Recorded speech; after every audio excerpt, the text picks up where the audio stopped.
like to go ahead and call the March 13th regular meeting of the Post Falls Planning and Zoning Commission to order. Will you please stand with me for the Pledge of Allegiance? I pledge allegiance to the flag of the United States of America and to the republic for which it stands, one nation, under God, indivisible, with liberty and justice for all.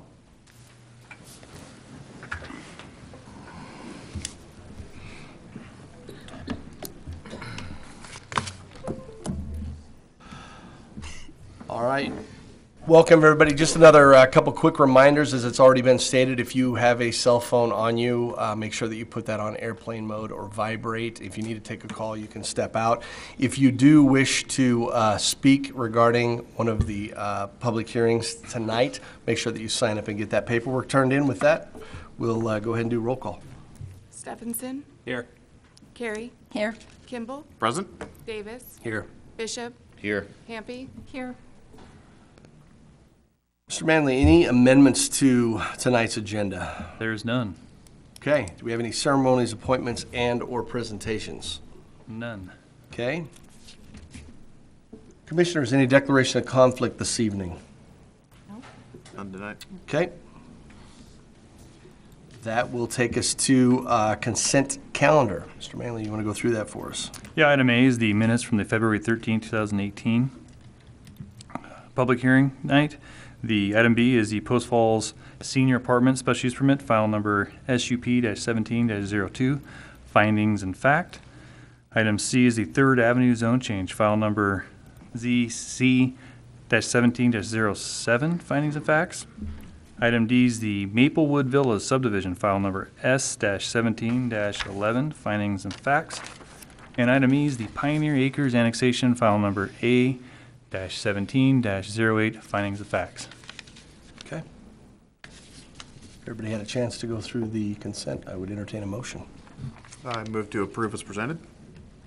I second. Moved and seconded. Roll. Hampe. Yes. Bishop. Yes. Davis. Yes. Kimball. Yes. Carey. Yes. Steffensen. Yes. All right. This brings us to item number 8 this evening, citizen issues. This section on the agenda is reserved for individuals that would like to make comment on something that is not on tonight or on future agendas. If anybody would care to speak on an item not involved in this evening's hearings or upcoming, anyone? Seeing none, then we'll go ahead and move on. Brings us to item number 9, unfinished and old business. I'm assuming we have none at this time. There's none. Which brings us to the meat of this evening's meetings and that would be our public hearings. Again, just a reminder that we are running these evenings in a civil matter, so I would ask that if you feel so led to clap, cheer, yell, if you could hold that to yourself, it would be greatly appreciated. We'll process through these as quick as possible. And again, many of you might have this exact same thing to say, so for the sake of time, if somebody's already covered what you have to say, if you could move on, then that would be fantastic as well. But we're anxious to hear everybody's comments and move through this. That being said, we're going to go ahead and open public hearing A, Meadow Vista Estate PUD, file number PUD-0001-2018. Mr. Manley to present.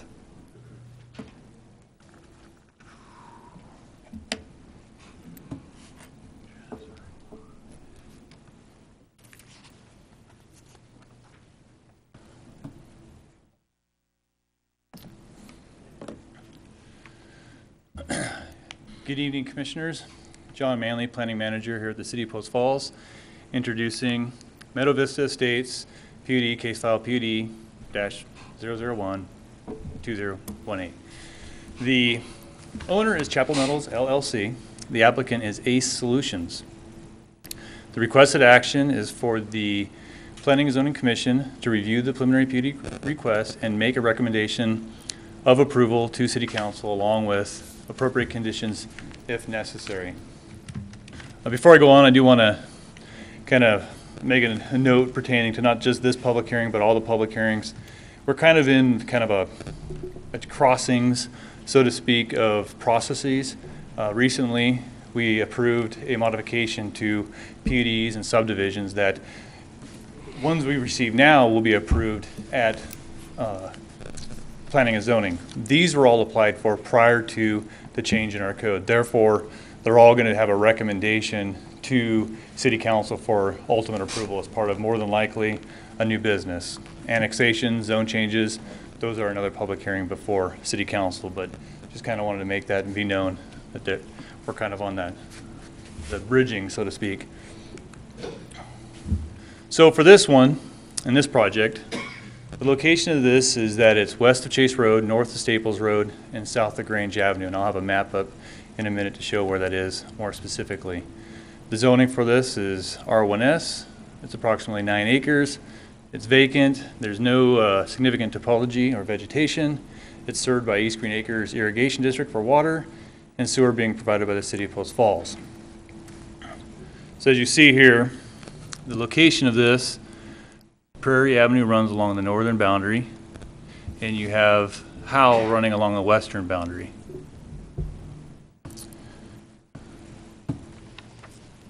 It's just adjacent to 2 other PUDs. You have Craftsman at Meadow Ridge at this location, and then you have the Meadows a little further to the south.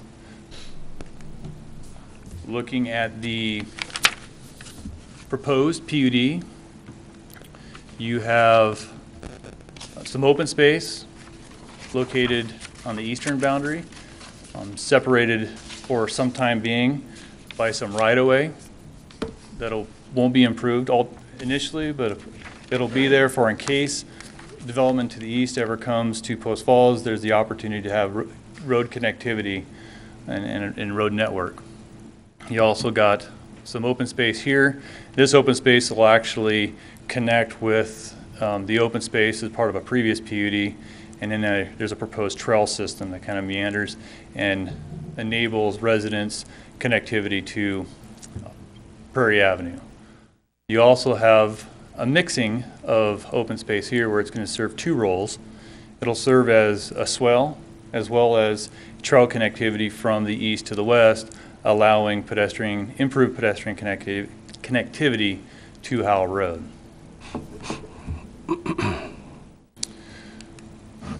So the proposal is a total of 26 lots. The open space is 1.06 acres, or about 12%. This is important because with PUDs, it's required for them to meet a 10% open space requirement, and these identified tracts would satisfy that criteria, which I'll go into in a bit. There were some exceptions. They want to more or less follow the bulk and placement standards that's identified in the single-family residential R1. And they want some modified road standards for air relief, making it the road standard would be a little narrower. And Rob Paulus is here this evening, Assistant City Engineer, that can go into any details on that if there's questions specific to air relief. If you want to expand on their exceptions a bit,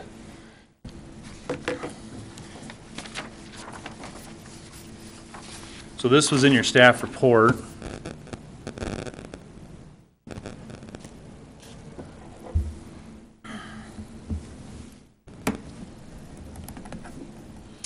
Is some of these exceptions dealt with lot area, lot width, a minimum of 65 feet.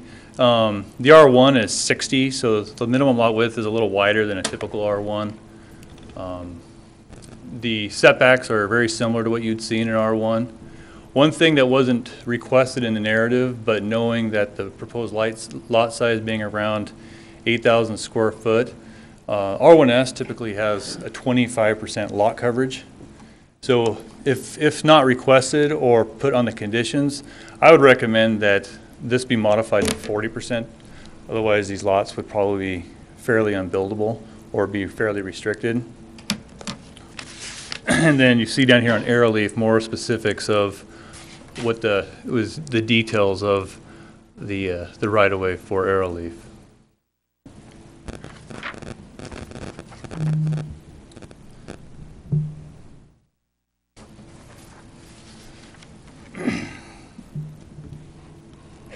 So, referring to the criteria, here they are. First criteria of reviewing a PUD, and the criteria is there to help judge whether or not should the proposal be approved, denied, conditions. It kind of helps set the guiding tone of reviewing the proposal. And the first one is, does it provide benefits that would not be achievable through compliance with normally required zoning standards and regulations? So I'll go back to the layout here. Looking at, as an R1S and being, about 9 acres, realistically, it's staff's opinion that getting an internal road circulation in here for 1 acre lots would be hard to achieve, as well as having the improvements on Prairie Avenue and Howe. The concern for staff would be that with the improved roadways, you get improved pedestrian trail connectivity and network for citizens in Post Falls, not just the adjacent neighbors, but for Post Falls in general. The other exception is we typically, with subdivisions, we don't get open space. There's no really requirement at this point in time in our code to provide trail connectivity, mid-block connectivity for that matter. And this does propose 2 essential connecting points to Prairie Avenue and Howe, as previously mentioned. So that's kind of the give and take with PUDs. You get generally, we all know R1S, 1 acre lots, some density for some open space and other things you wouldn't otherwise get. Is compatible with the surrounding land uses, both existing and future. So here is the current zoning. What you see in yellow, that's R1S. And there's a varying degree of lot sizes between these lots here, which these are closer to the 1 acres on the northern tier of the Meadows. Then you have the Craftsman at Meadow Ridge, and those are closer to about, the net lot size is about probably anywhere between 0.3 and 0.4 acres, depending on the lot. There's some variations there in that subdivision.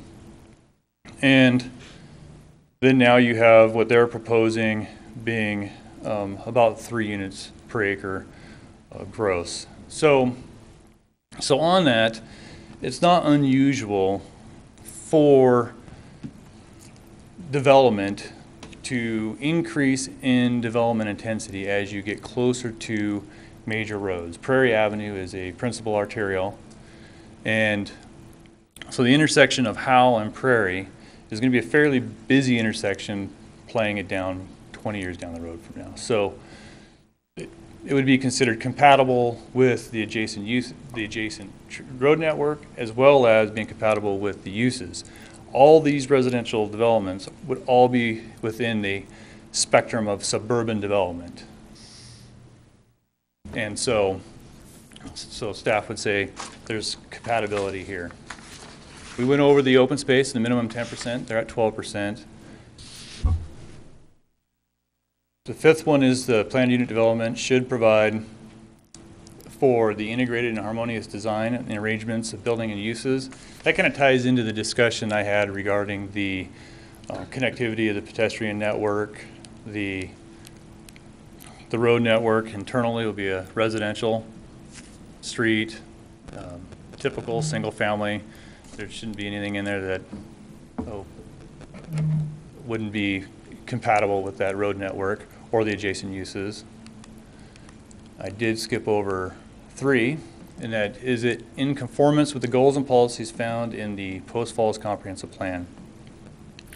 So looking over the residential policies in the comprehensive plan and some of the commercial that you do, we're not in downtown or what's considered downtown Post Falls. You wouldn't be seeing like your high density residential. You would see your lower density residential.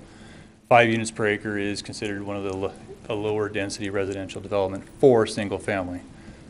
It would meet the policies found within the comprehensive plan. The staff report goes into further detail of how this is met. Kootenai County Fire and Rescue. They commented on this. They found that they were neutral on this proposal. It is within their district boundaries, so would be served, and that their closest station being at 404 North Idaho. This is a list of the agencies notified as part of this public hearing. And And I'd stand for any questions you have for me regarding the PUD and what was in your staff report and what was presented. Is the Craftsman at Meadow Ridge, is that a PUD as well? Correct. Okay. Yeah, pretty much, if we go back to that, pretty much everything, without seeing the map, I don't know of any development in the R1S that didn't develop with a PUD.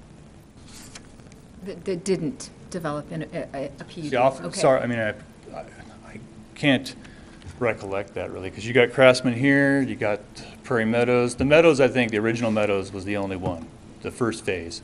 I think there is a portion that was. Okay, and then Prairie Meadows, which is separate, that's Yeah, a it's PUD further to the as well? south. Okay. Yeah, so the northern, so this part is the Meadows, that was 1 acre lots without a PUD, Okay. if memory serves correct. And John, the density on this, is it similar to Meadow Grove? Yes, Meadow Grove, which we recently approved, to the southeast of here, which is adjacent and on Chase, those are 3 units to the acre too. So what they're proposing is very similar to a recent subdivision in very similar proximity to this proposal. Okay, thank you. Would exit out of this be through down Arrowleaf to Fisher, or is that? So I'll bring, there's two, I have this map here, which I'll zoom in.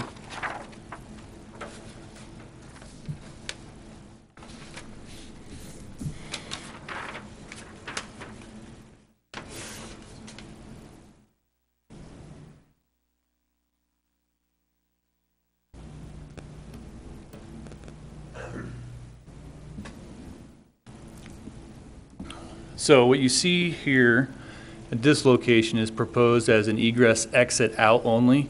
So as part of construction plan, the construction plan sits in within that construction improvement agreement prior to development, we'd require that there'd be no entry signs. So there'd be some signage saying you couldn't enter. So that would be an exit point for the subdivision. And then I'll go into another means through the When it's complete, they can exit out there to where? to Howell Road. This is Howell Road at this location. Okay, so they can exit out that So they'll side to exit- Howell, that will be They have the a opportunity road. to exit out of Howell here, and then internally, which I'll go back to the PowerPoint, which can look at how it can proceed Okay, southbound. then also this other little one over on the side that you said was not yet to be improved, something would be done when that lot was improved, that would have to be made another exit? Is that what you were saying? Yes, it provides the opportunity for connectivity. When you look at where the current house is there, from my impression, the house is intended to stay there for some time. But, Yeah.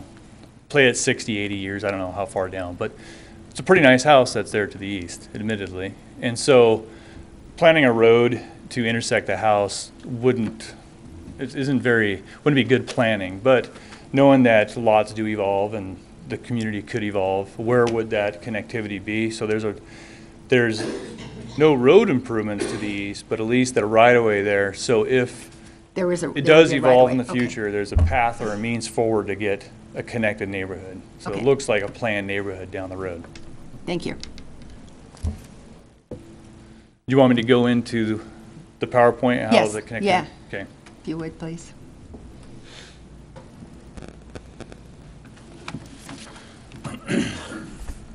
So yes, as you see here, we were at this location looking at that egress to Howell.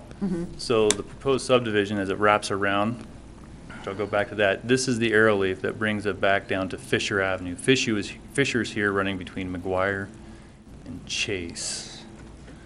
I'll go to, there's the arrow leaf. So it would leave here, going southbound, the way I just referenced on the previous map, down to Fisher.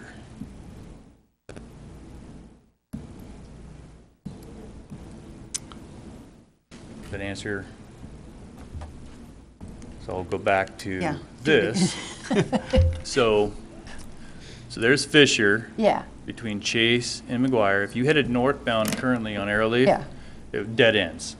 okay, yeah. If this was to be developed, you would, instead of there being a dead end, you would continue to travel northbound to these lots, and it would wrap around back down here, and you could exit onto Howell. Okay, so it's an exit only onto Howell, or is it, so? Yes, it's an okay. exit only onto Howell. Okay, okay. If you wanted to go, so you would, yeah, so there'd be two ways to go.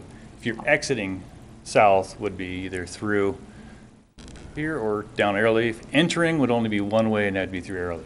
Okay, thank you.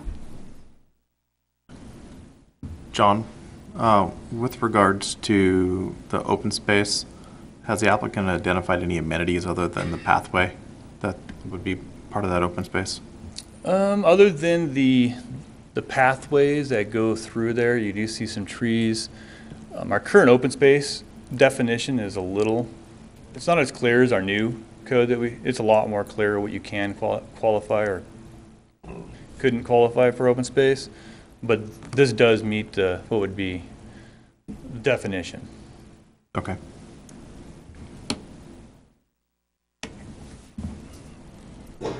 Any other questions?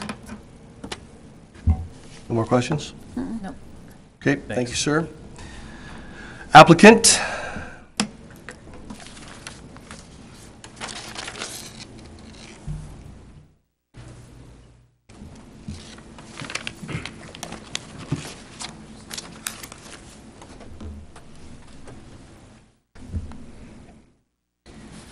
Can you put up the last one that you had up there that shows the surrounding? Is that one? No, the one that says surrounding uses, surrounding zoning. Yep. That one there, perfect. Yep, no problem. I'll be just right over here. Great, thanks. Good evening, my name is Joe Hassel. I'm an engineer and a land surveyor with ACE Solutions here in Post Falls. I should point out that there are members of the limited liability company here in the audience, and they can answer any questions that I might not be able to with regard to intent that I don't know about. The staff report was 100% accurate. We have no challenges with the staff report at all. I would like to take the opportunity, I keep this brief, I know you have a full agenda tonight, but I'd like to take the opportunity to underscore a few items regarding this particular piece of property. There's a little history associated with it in that it has been before the commission previously. The configuration was different, though. There were two homes on the site, and there was an effort made to make the development work, preserving those homes. Those homes have been removed, and now the parcel is completely vacant. To make a point of order, we're having a difficult time hearing. Could the volume be turned up just a little bit? Kit, can we adjust volume? Yeah. Speak maybe more. I'm sorry. I'll lean a little closer. Does that help? That will help. Very well. Okay. Excuse me, I'm fighting a cold. I'd like to draw a contrast, if I may, between this particular piece and the Meadows, in that, of course, this is a small piece, and the Meadows had substantial real estate to work with, and in so doing, they were able to place the meandering roads, the sheer magnitude of the project, with the number of lots being put up for sale, and doing the penciling on the math. It worked, and I think to many people's surprise, it worked very well, and it's a wonderful development that's matured nicely. With Craftsman, they were faced with the same dilemma that we are, in that with a smaller parcel, you don't have that magnitude to make it work, if you will. And this is the route that we want to take, much the same as they did, and several other developments that you've had come before you recently, of taking advantage of the PUD to provide those amenities that we would not otherwise be able to make by doing smaller lots and having the open space and making it amenable and one that's affordable for the community, and it's much needed as well. Another unique feature of this property is that we're denied access onto Prairie, at which we should be. Howell is at this point a dirt road, We were given connectivity to the south in Craftsman, and then we have a large piece of property to the right, which is pretty much developed on the front, and does have pasture and a barn in the rear. So the approach that we took was to offer that connectivity to the east, and limited connectivity onto Howell for the access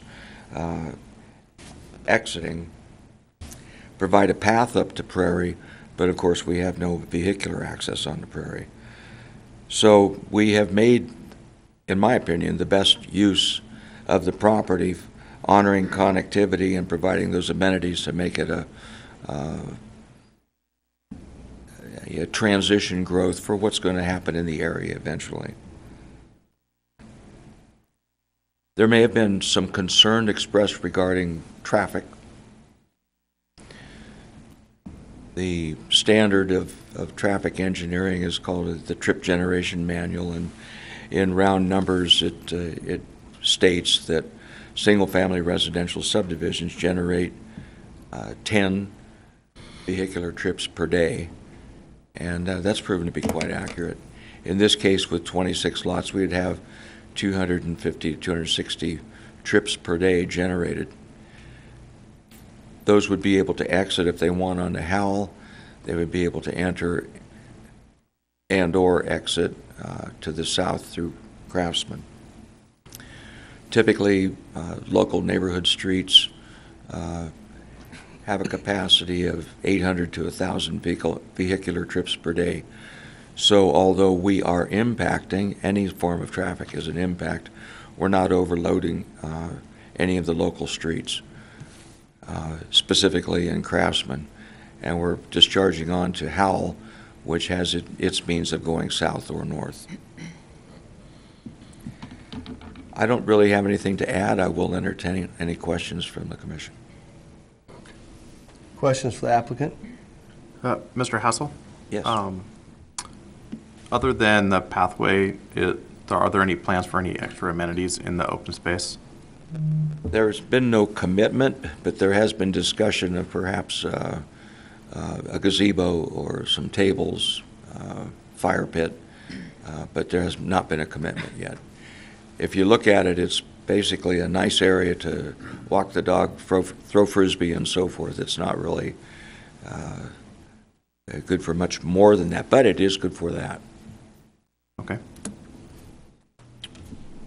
Howell is a dirt road there, right, next to this It's technically a gravel road, yes. gravel road? I just drove it, and it's quite potted.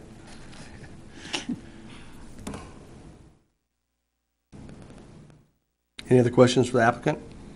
So will Howell be improved then? Oh, yes. That's one of the things that's nice about this, is that the road will be improved and the prairie will be cashed out. We'll go ahead and put in the walking amenity, the trail, and the landscaping along Prairie to make it very pedestrian-friendly, and set aside a cash reserve for the improvements of Prairie when that happens. At this point, though, Howell will be improved now. Paved all the way to Fisher, or, Well, paved across our property. okay, right in front of the, okay, that parcel. All right, gotcha.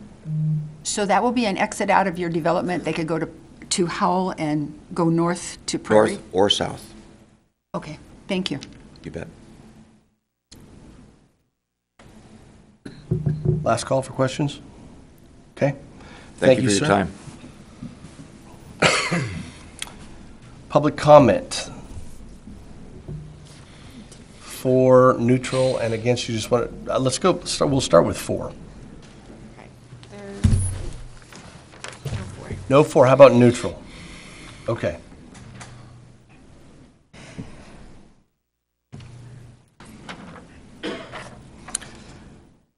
Okay, we have one that wishes to speak that is neutral, and I believe that is Dean Hendrickson.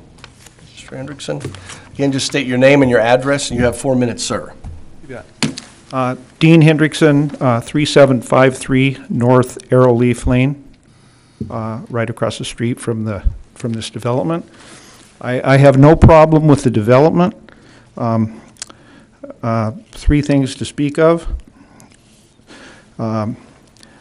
I guess I would like to see, of course, less traffic down Arrowleaf, so I like that I'm hearing the exit on Howell, but I'd like to see Howell be both a entry and an exit. And then, living right across the street, as a lot of us do, this is item number 2. Anyway, construction, traffic, equipment, hauling, etc. I have the convenient parking spot for everybody. So, of course, I'd like to see all the traffic come off of Howell.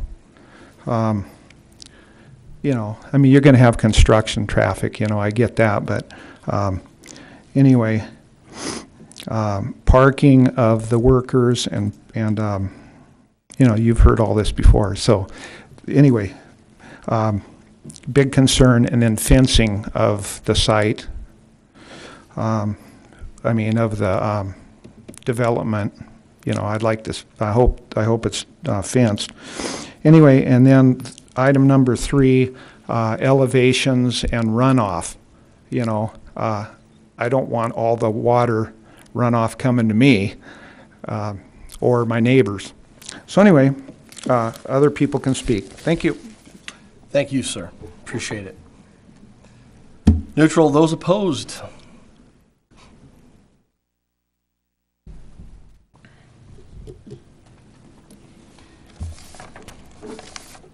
All right. First individual opposed does not wish to speak. Doug and Linda. And can you help me pronounce your last name? Ostrom. Okay. Please do not approve development plan as submitted. The subdivision needs to have an entrance/exit on Prairie Avenue.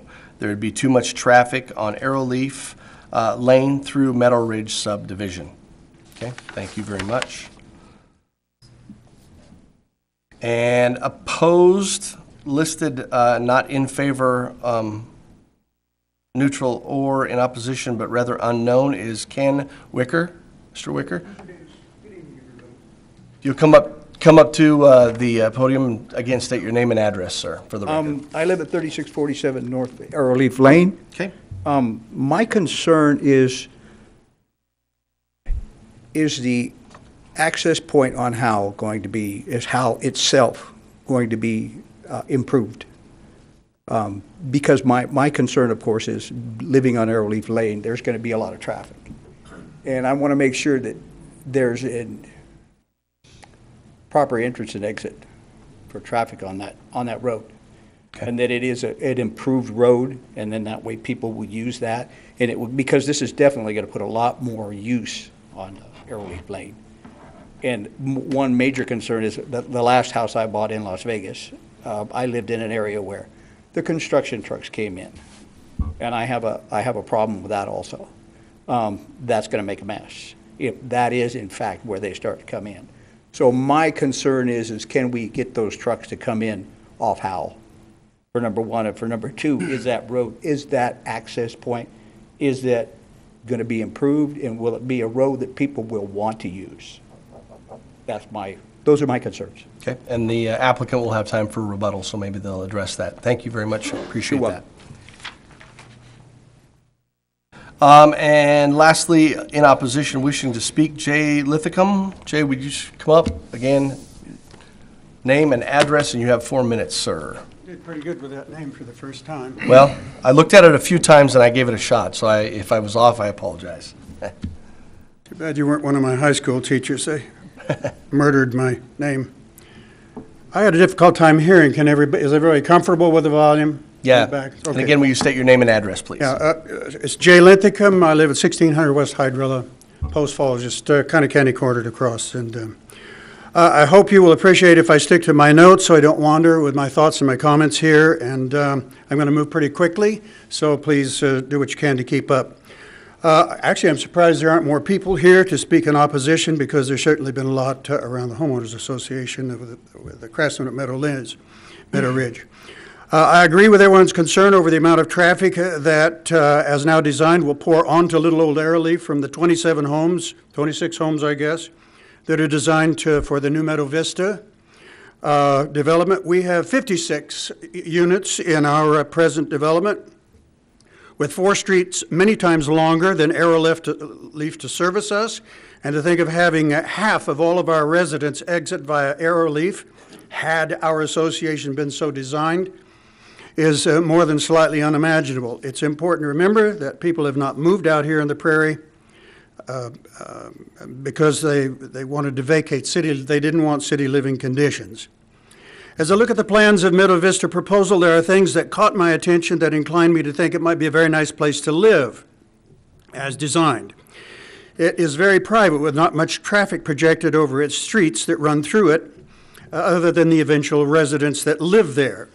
That's a nice feature. More neighborhoods should be designed this way, and the developer is to be congratulated if this was one of his goals for Meadow Vista. One undesirable thing that did catch my attention was that it is difficult for those future residents to gain easy access to roadways that they're likely going to want to get to when they head off to their daily routine journeys. And I should comment before I started. The plan that's up here is different than the one I downloaded a couple of weeks ago that was made available to me through the secretary here. They're showing an exit only. On the plan that I had at the time, if I'm reading it correctly, it showed emergency exit only. So my comments are going to reflect that a little bit, but nevertheless really don't impact that very much, at least my conclusions anyway. When these people head out, they are probably looking for easy access to east, west, or north-south roadways. If they are like me, most of the time they're heading to Prairie, which will in fact give them immediate access to any east, west, north, south destinations. You get to Prairie, you can go any place. As shown in the development plans, at least the ones available to me, the easiest way for these folks to get to Prairie is down Arrowleaf, left on Fisher, left on Chase, and finally getting to Prairie, having to travel through basically 2 or 3 different neighborhoods and several stop signs. Having them exit their own property onto Howell. Within 1 block, they are at Prairie, and voila, an immediate and unlimited access to just about any east, west, or north-south route that they choose. With Howell right next to their property, it seems more than slightly arcane to me to route them all around everyone else's Robin Hood barns just to get started on their journey in their search for Prairie or something similar, especially when the ready access is right beside their house.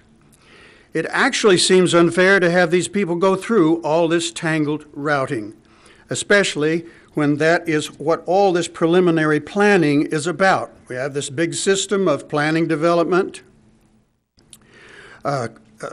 planning commissions, city planners, inspectors, etc., to keep these kinds of errors in community development from happening.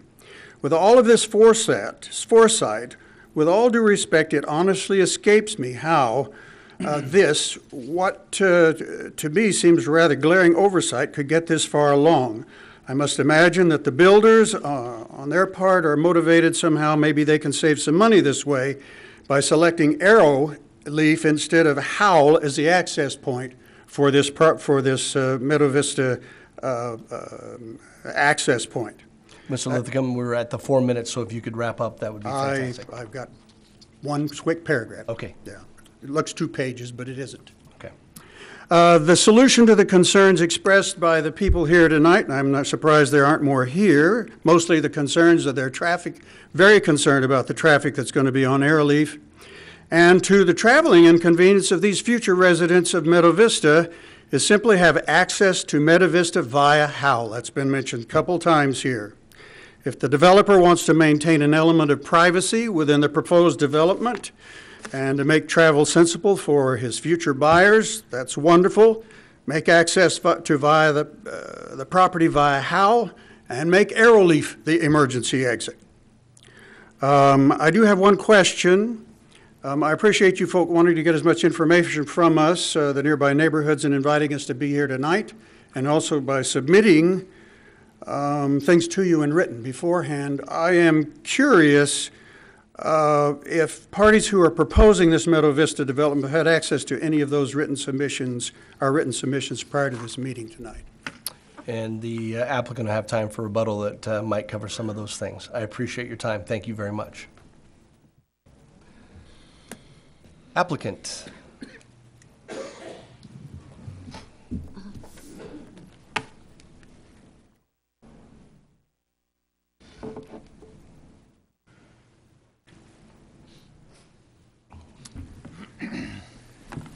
I would like to thank all of the people who spoke, and I guess in a way thanking for the written comments as well. Planning is not easy, is it, John? It's an amazing process, and what we have to do is make the best choices that we can and try to predict what is going to happen in the future. The foresight that we're seeing here tonight, the most obvious one is that we cannot have any access onto Prairie. Prairie is going to become, at some point in this region, what it is on the other side of Highway 41, and it won't take very long. So we can't have an access there. The ability to get out on Howell makes a shortcut to get north or south, for that matter, from this project. I dare say that there won't be that many who will be meandering through the other subdivisions. People in their cars are like water. It finds the quickest route, the shortest route very quickly. And they'll make it easy on themselves, and they won't be meandering through the other subdivisions. But we have to get back to the word connectivity, and it's so important to give these individual developments their sense of neighborhood, but also to give the ability to access other properties as they come online. And that's what we have to do here. I recognize that during the construction phase there is heavier traffic, heavy weight-wise, and there's more traffic delivering goods and services for the construction, but once the homes are built out, that pretty much subsides and we get back to the normal neighborhood traffic. There's a matter of enduring this through the construction. Whether or not there could be a temporary access on the Howell or a signage to encourage construction traffic off Howell, I think that's something we could take up with engineering. I do want to go back, though, that the amount of traffic generated, again, being 250 to 260 vehicles per day, spread over a 24-hour period, and I realize we have peaks and there's nobody driving at 1 in the morning, but it's really not a lot of traffic. The old saying is that developers sell to their future opposition. It's nice to be the last development and not have any traffic beyond you, but as we know, and Post Falls certainly knows, the development is occurring at an ever increasing rate. So we're not overloading these neighborhood streets, but we're just adding the incremental traffic that's going to come from this development. I hope that answers any of the questions you may have regarding that. Mr. Davis, you still didn't answer my question about... Excuse me, sir, we can't take comments. We have to record the meeting and keep a transcribable record, so we can't take comments from the crowd. I would say that this could be a discussion we could have with engineering to have during construction or for a finite period of time access in and out of the development for construction purposes, but I haven't explored that. Okay. Any other questions for the applicant?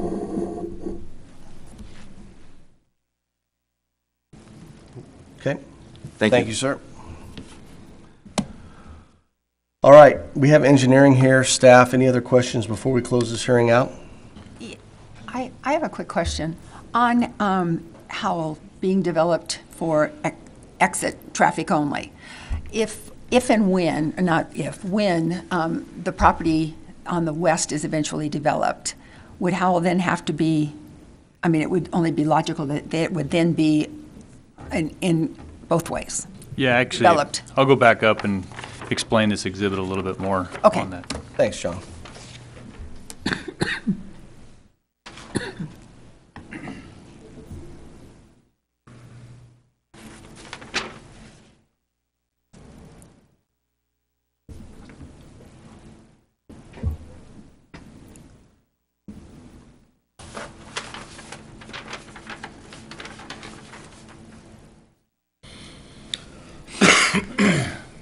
So the last conversations I had, and I'll look to, John, can you pull your mic over a little bit? oh, thank you.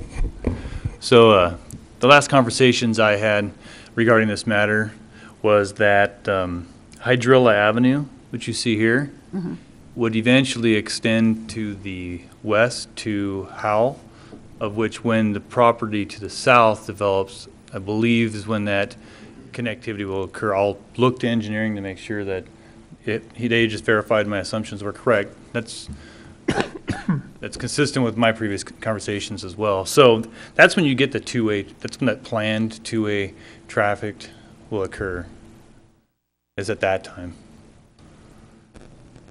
Okay, thank you. John, right, so just to the north, Howell would be paved, but still to the south of it? Right Yeah, now it's the not paved portion, the improved portion, like with most subdivisions, is adjacent to the boundary of this subdivision. So you're looking at getting an improved portion from the southwest corner to the northwest corner to, the southwest corner to the northwest corner there. And it sounds like there's going to be some sort of cash out arrangement and some improvement arrangements on Prairie at this point in time. And then whenever that to the south is developed, probably the rest of Howell would be completed? Yeah, and it's that stuff. It's kind of how it often occurs is you get a subdivision, they approve their adjacent, and then the subdivision, then eventually down the road, the development next to it, and then over a course of 10 years, it looks like a continuous road and nobody knew the difference, but it takes some time, increment in time to get there. So why can't it be an ingress and an egress? A lot of it has to do with the width of the road improvements. If I can actually, if Rob Paulus wants to come up and discuss that in a little more detail, what's kind of prohibiting this from being a full access onto Howell. Yeah, I'd like to have more information on that. Robert Paulus, Assistant City Engineer, members of the Commission. They're proposing a 20-foot wide access point at that location. That becomes a little bit narrow as far as accepting two-way traffic to safely come on and off of Howell roadway. If it was a driveway approach, it would still be a little bit on the tight side. There may be the opportunity to look at it from a design standpoint with the developer to widen that a little bit, considering the fact that Hydralia Avenue does in the future at some point with development to the south go through, and that this area would be sacrificial and would probably go away. There may be the opportunity, they wouldn't need to put in street trees along the south side of that lot 14 at this time. We could possibly look at widening the pavement another 3 to 4 feet, give enough width to allow for a two-way temporary access point. But that's something we would need to talk with the developer, and staff would not be adverse to that. If we look at the typical fire code requirements, the fire code does not require a second access into or out of a development until you get to the 30 units. This is at 26, so we're not at that point.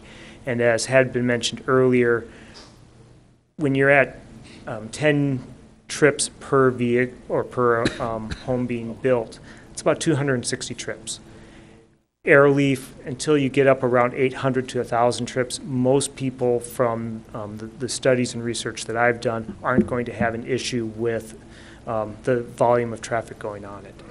Howell Road is going to be improved, and they are required per our standards to develop to the center line plus an additional 10 feet.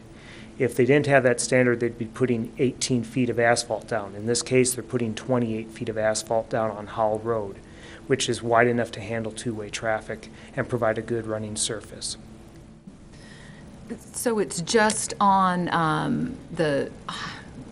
well, I guess, the future, Hydrilla, is that what's going out? This is Hydrilla here, and in the future, when this piece of land redevelops, right now there's a farmhouse to the south and a couple of trailers on that property. It is in the city. But they would, when that land redevelops, they will take Hydrilla Avenue from this point right here and extend it out to Howell Road. And then Arrowleaf would come down and connect into Okay. Hydralia Avenue. So Arrowleaf just makes that loop over to Howell. That, And that's where it's not wide enough. You said they're only proposing Yeah. 20 feet, which is not wide enough for 2 lanes of traffic, which is why it can't be an ingress and an egress. correct. So That's if just that they piece. made it wider, it could be an ingress and an egress, Yes, both, for at least a temporary, as you would call it, until another road's developed. that is correct. Okay, and that is the choice of the developer to not improve that to larger than 20 feet, or? No, that is something that could be required within the planned unit development. From the engineering standpoint, we looked at it from the minimum standards, it works as proposed. Okay, But if that's a requirement that's desired, that can be made a requirement on here. okay. And I think with some tweaking of what they have with the cross-section, you're talking about 4 feet of additional asphalt and some modifications. I think we could get that fit in there without significantly, well, I think we could fit it in there without affecting the size of Lot 14. Okay. Commissioner questions? Hampe, let me jump in and talk about that a little bit. This is certainly something you could add as a condition of approval if you felt that it was warranted. To accomplish that, I think you might want to think about reducing those lot widths along that side just to make sure that there's sufficient room. Engineering staff thinks that we can do it without doing that, but my fear would be if we get into actually trying to draw it out and there's not sufficient room and we don't have a smaller lot width, we may not be able to accomplish two-way traffic. So might want to think about whether or not reducing those from 65 to say 62 or 63 along that frontage might make some sense, to give them the leeway that if they need that flexibility, that they would have some flexibility to make it work. Okay, so basically, if that was a condition, we would have to, part of the condition would not only be making that ingress egress wider to accommodate both ingress egress, but we would have to make a condition to actually change lot sizes to accommodate possibly. I don't think you have to change them. I think they might need some flexibility so that they could reduce below 65 to narrow up some of those lots to make that road wider. It may not be necessary. Okay. We don't know that until somebody actually starts putting pen to paper to make sure that it fits. Warren, as I see it, I think that lot 14 is 70 feet wide, so if we need to add 5 feet, we'll still meet the 65. Yeah, so that's the $24,000 question, does it fit or not? And it's only lot 14 then? Yeah, lot 14 is 70, and then 13, rest appear to 12, be 11 are 65. 65 on the way up. Okay, so if 14 was adjusted, that would be the only, Yeah, if 14 went down to 70 feet, or from 70 to 65, Yeah. it would allow for the 5 feet. okay. Thank you. Other questions? And I just wanted to remind you, as part of my presentation a while back, I alluded to the lot coverage part of, the lots being about similar to a R1 lot size, that adding that up to 40% lot coverage is part of the conditions as well. Okay. Oh, Any other questions? Okay, we'll go ahead and close the hearing out, open it up for comment. Ray? Yeah, this one's an interesting one. As a PUD, we're allowed a little bit more latitude with regards to requirements. And I really think it's it's finding number 1 that we really have to look hard at, because the other ones are pretty straightforward. 2 through 5 are pretty straightforward, and it meets all of those, I think. But number 1 is the hard one, because we've got a change in density from what was 1 unit per acre to 3. And in the other ones that we've approved, we have open space, and that usually comes in the form of a park. And the park's got, the last one we did had a park with some open space and some amenities like a pickleball court and a gazebo and a play structure and things like that. And I think those are really important when we're doing this pro-con. We're weighing whether the requirements the requirements have been met for it to be a, go find it here real quick.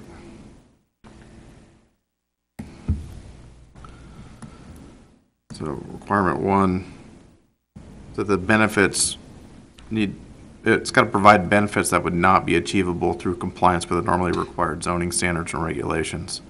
And so we get parks through PUDs. We don't get them through regular standards. And the open space, although it's kind of nice, it's not super functional as a park or anything other than just a strip of landscaping with a pathway that kind of goes loop-de-loop around the subdivision. So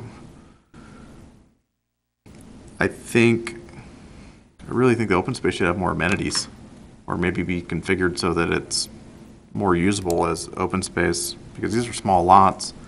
Having a play structure or a local, a gazebo or a picnic place or something like that for,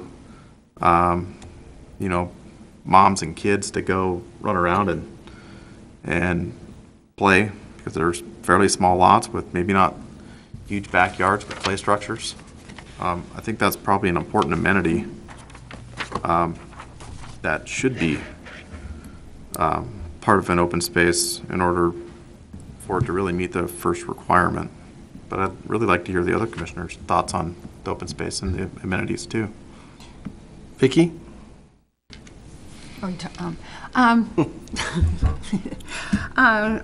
Well, I see what you're saying, but I think this is a pretty small development. And I think he's trying to meet the concerns of the neighboring houses. And I think if we condition it to do something here with Howell and extend, or, make this road so they have the ingress and egress that they need, that would make the neighbors happy, I think that's more important. I think they're giving up something in order to do that. It'd be a little costlier to the developer to do that. And they do have a little bit of a green area. So I think I'd be happy with what they have there for the green area. Mr. Steffensen. I think two things for me. I think the traffic, just trying to figure out a way out of there. I think just with growing pains, it's going to be hard. Who knows where the construction trucks will go in and out. I live in a development that's been under construction for 5 years, so I know how that feels. So I think in time, that one exit off into Howell will be completed. Who knows when that'll be, maybe sooner than later. On the green space, I don't know where, I think it's a nice green space. Maybe something else could go in there. Picnic tables would be nice, a gazebo. I'm not sure off the top of my head where the closest park is, but I'm pretty sure there's probably one relatively close, a very short drive. So with this lots, if they really wanted to go to a park, it's fairly close. But it would be nice to have something else, another green space, tables or chairs or something over there. So, let's go down to you, Nancy. My biggest concern is that making an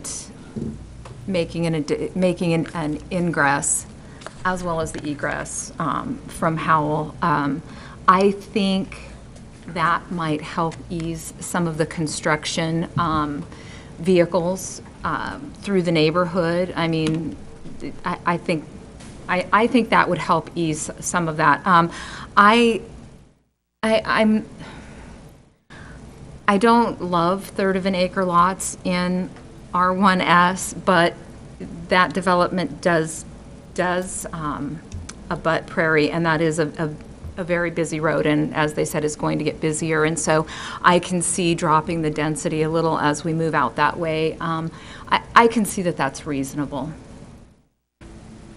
Sam? Well said.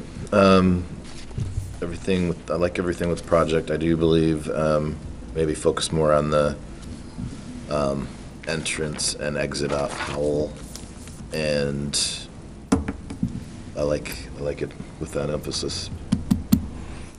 Again, I keep looking to the long term as far as the connectivity with the roads, with the sidewalks. Density, again, is similar to Meadow Grove, smaller lots with open space, double frontage. I think that the way that it's butted up next to that major road, it's a good fit. So everyone's spoken their mind. I would entertain a motion at this point. Well, I will give it a shot. Go See for how it. well I do. All right. I would move to recommend approval of Meadow Vista Estates PUD -0001 -2018 and recommend adoptions of the findings and conclusions and conditions 1 through 7, as well as a condition to add an additional minimum 4 feet to the roadway on Arrow Leaf to allow for ingress and egress from Howell. I would also then like to, in the same condition, allow to accommodate the size of Lot 14, allow for some adjustment to the size of Lot 14 to accommodate that additional road width. That's what I got.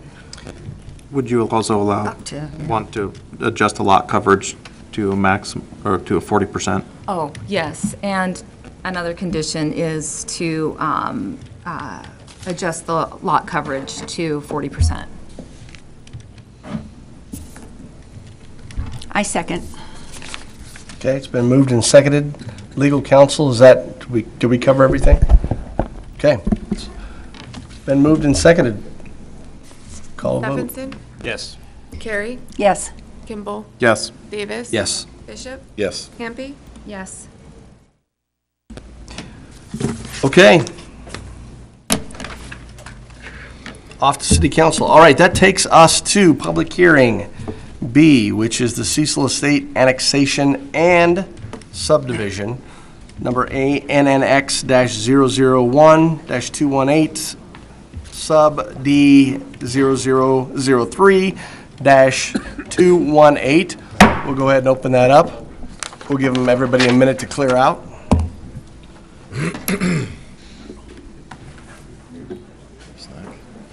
We will at the third.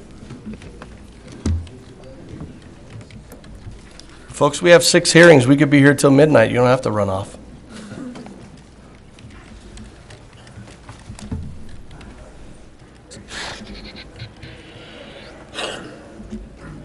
All right, Mr. Manley.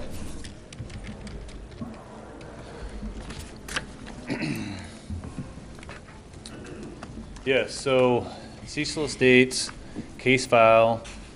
Sorry to interrupt you again, John, but now that your mic's over to the Oh, side. yeah. In fact, I'm actually going to get over here and get a exhibit. I want to get him a lapel mic.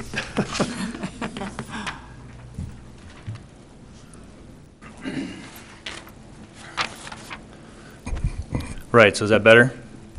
All right, so case file ANNX-001-2018 is for the annexation, and for the subdivision is SUBD-003-2018. So with this application, we're actually running 2 public hearings within 1 public hearing. So there's actually two different recommendations that'll go to City Council. The annexation, as I referred to earlier in this evening, will be a separate public hearing, while the subdivision element will go to City Council as a new business item. The owner of this is Matthew House and Maria Hedman, the applicant being Steve Circle, Tri-State Consulting and Engineering. The requested action is for the Planning and Zoning Commission to review the annexation request of approximately 10 acres and to make a recommendation of the proposed single-family residential R1 zoning designation to City Council. So that's an added clarification. So with the annexation part, you're really not recommending the annexation. It's just recommending a zone to be considered as part of the annexation public hearing before City Council at a later date. The subdivision request is to subdivide 9.47 acres of R1 single-family residential zone property into 35 residential lots averaging approximately 8,400 square feet in size. And so what you're seeing there is you could be going, well, why is that 10 and why is that 9.5? A lot of that has to do with, at the time of subdivision, you're going to have some right-of-way that's going to be dedicated. That isn't currently the case for the annexation. So looking at this, the location here, here you got Cecil Road running north-south. It's west of Tullamore, which is, Cecil is about a quarter mile west of Highway 41. Then you have Bogey running along the south of this proposed annexation. So this development would be on the northwest corner of the intersection of Cecil and Bogey. The current land use is residential in Kootenai County, so they're larger lots. There's no significant topology or vegetation on the site, and the water would be provided by Ross Point Water District, with sewer being the city of Post Falls as the provider. So looking at the zoning criteria pertinent to this annexation request is zoning is assigned following considerations such as the classification of the streets, traffic patterns, existing development, and future land uses, as well as some geographic natural features, with the goal to help Post Falls remain a desirable, stable, and sustainable community. Looking at the existing environment, we have right here to the north and to the east, we currently have R1 development. To the north, these are recent subdivisions that have been approved and been developed and are developing, and with Tullamore being more established and older development at this point, just to the east. To the south, we have some commercial land with limited commercial just a little bit to the south, with some other R1 a little bit to the west outside of this county finger that's more or less sticking down. If you look at Prairie Avenue, this all kind of just shoots down off of Prairie. It's kind of like a finger poking into Post Falls. It's a county. Kind of is like a county pocket, but really it's not. And looking at the future land use, we see that the designation in yellow, it's all residential. So the proposal would be considered consistent with both the existing environment as well as the future land uses. In the staff report, you seen staff describe how it's consistent with the adjacent road classifications as collectors, and so it would meet that element of this criteria as well. All of which the mixed uses you see in the area and the difference of housing types do help Post Falls remain a stable community and adds diversity in that housing spectrum. The other one is commercial and high density residential zoning is typically assigned along streets with higher road classifications. So even though it's a collector, you know, it is a bit off of Highway 41, which that's where it's planned for that heavier use, that commercial corridor running along Highway 41. About a quarter mile off, you would probably see some either lower density or medium density type products start to transition. And so being compatible with what's adjacent, I would see that this would meet that criteria point as well.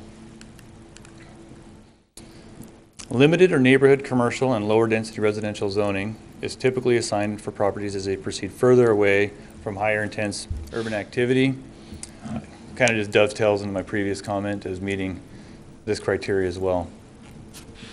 Industrial zoning is typically assigned for properties with sufficient access. This one here really isn't pertinent since they're not asking for industrial, and then it's just not part of the discussion. So that kind of sums up kind of the criteria review as part of the zoning for the annexation. Now I'm going to delve into the subdivision aspects of this proposal. And I do want to add clarifications because I don't know whether or not the exhibits in the staff report were clear, but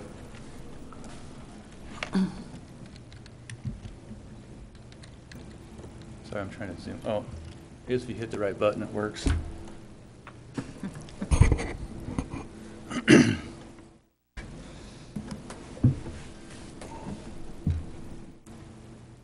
So, in looking at subdivisions from the planning side, what we look at is, does it meet the lot size as prescribed by the code? And so you see here that they are proposing lots, you know, that meet that 60-foot minimum width as part of their subdivision. I'll try to move this around. You know, their smallest lots, I think, are just along this area on Bunting, and they're at 60 feet as well. And you can see the lot sizes. We also have a 6,500 square foot requirement for lots. So you see here that they're all up over the 6,500 threshold. So the lots do meet what the R1 zoning district would allow. Hey, John, can Yeah. you go down kind of the little knuckle down there? There's those two lots there look a little skinny. Can you tell me, you know how wide those are? I know, I mean, they're in a knuckle, so we have a little bit of an allowance for that. But We do allow some allowance, and so what you see there looks like 32 and 32. They lose 10 feet because the driveway has to have 5 feet on both sides. So the maximum width the driveways would be on those for allowance would be 22 feet. Okay. So oftentimes, I mean, we've seen this show up as low as, you know, almost 20. And we made comments back prior to going to this point of the process saying, hey, how are we going to get the 5-foot offsets and still get a driveway for this? And so then they go and they modified the plan before we bring it to you guys. So yeah, thanks for bringing that forward. So do we require them to be 60 feet wide at the setback? Is that how that works, the lots? To be honest, I am really unclear on that. For me, we've just looked at for issuance of house plans that they have the 5-foot, they do the driveway for parking pad, and then after doing 20 feet back, then we've treated it like every other lot historically. But I do know that there are some codes that say that your setback line starts at the point that you get 60 foot in width. That's where your build to line is. But that would set this lot back, could be back at this point. Okay. So,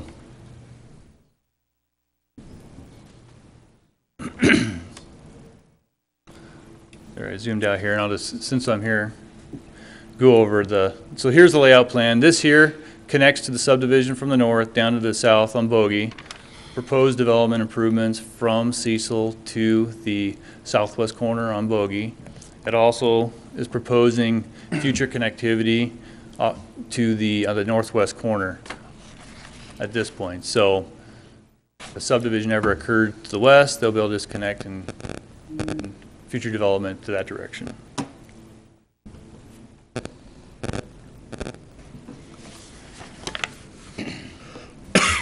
As stated, this proposal is for 35 single-family lots, averaging 8,400 square feet, 3.6 units per acre.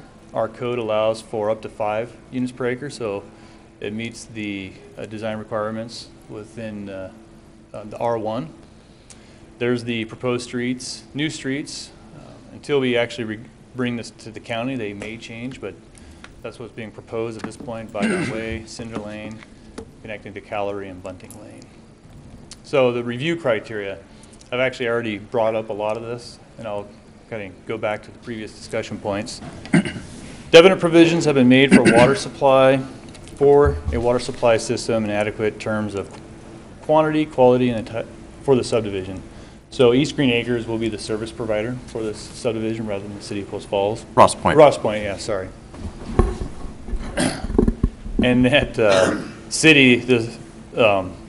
the Post Falls will be providing sanitary sewer. So the second review criteria will be met. And the staff report details how the third criteria is met and how it's going to be consistent with the transportation elements in the comprehensive plan. All areas of the proposed subdivision which may involve soil or topographical conditions presenting hazards. There is none on the site for known topographical hazards. And regarding zoning, I've discussed a lot of that on item 5, meaning that if the annexation is approved at City Council, it would meet all the requirements for zoning as well as the minimum lot size and densities.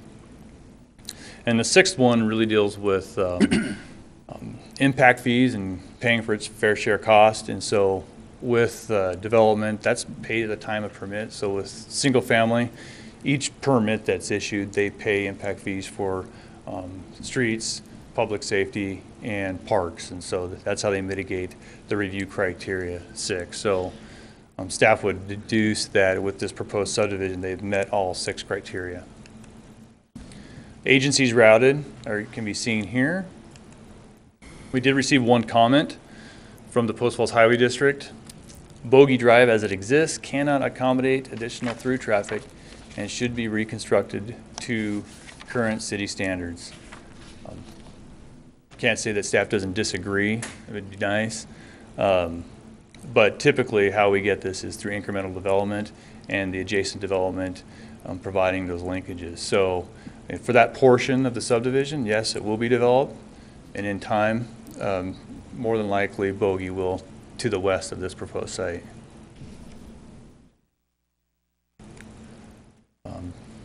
So at this point, I'd stand for any questions you have with the annexation part and the zoning or the subdivision elements.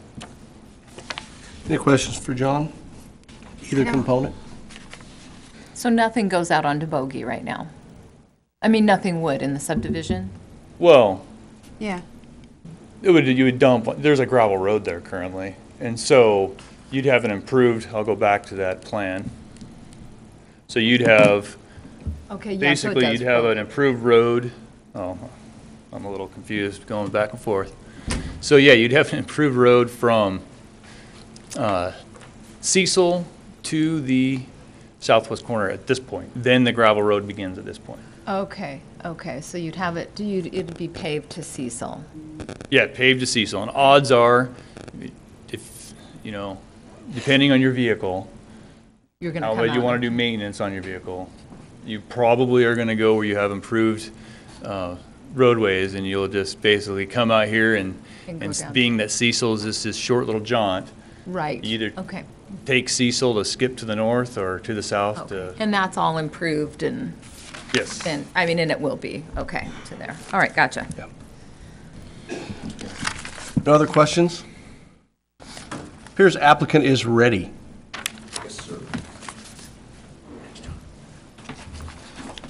Good evening, Mr. Chairman and members of the commission.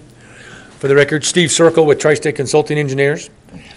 I'm here on behalf of both property owners and as well as the Development Corporation, McCarthy Capital, that is going to be developing this. We're excited to be here. Actually excited that we can do, I think we're the first ones to be able to do the annexation and the subdivision at once, which is a great step in the right direction as far as saving time, and you get to see the whole package at once, which is, I think, is great.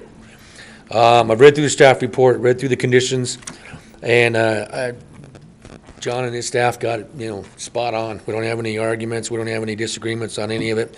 We worked collectively together to get to this point for both annexation request with the zoning classification of R1 and subdivision laid out as it's been presented.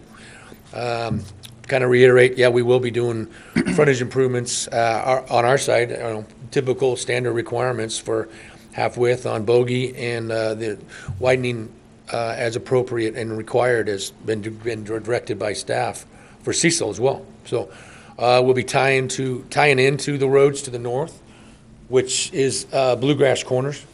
And we kind of basically, if you look at if you remember the surrounding area map that John had up, we're kind of just filling in the void to get all the way to the end and bring one more piece into the city of a subdivision that's already really been kind of started for the 210s to the north. So stand for any questions you may have of me. Questions for applicant? No. Thank you. Thank you, sir. Circle, Oh, real quick, Steve.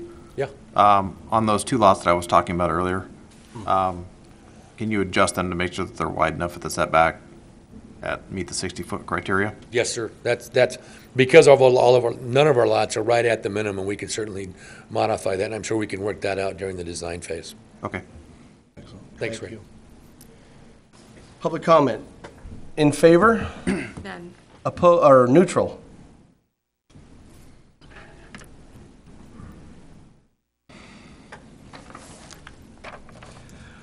All right, we do have one individual neutral wishing to speak.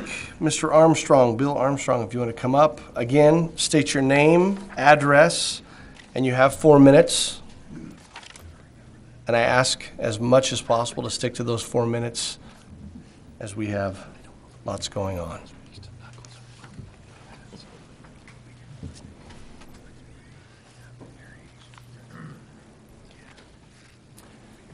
My name is Bill Armstrong. My address is 2615 North Cecil.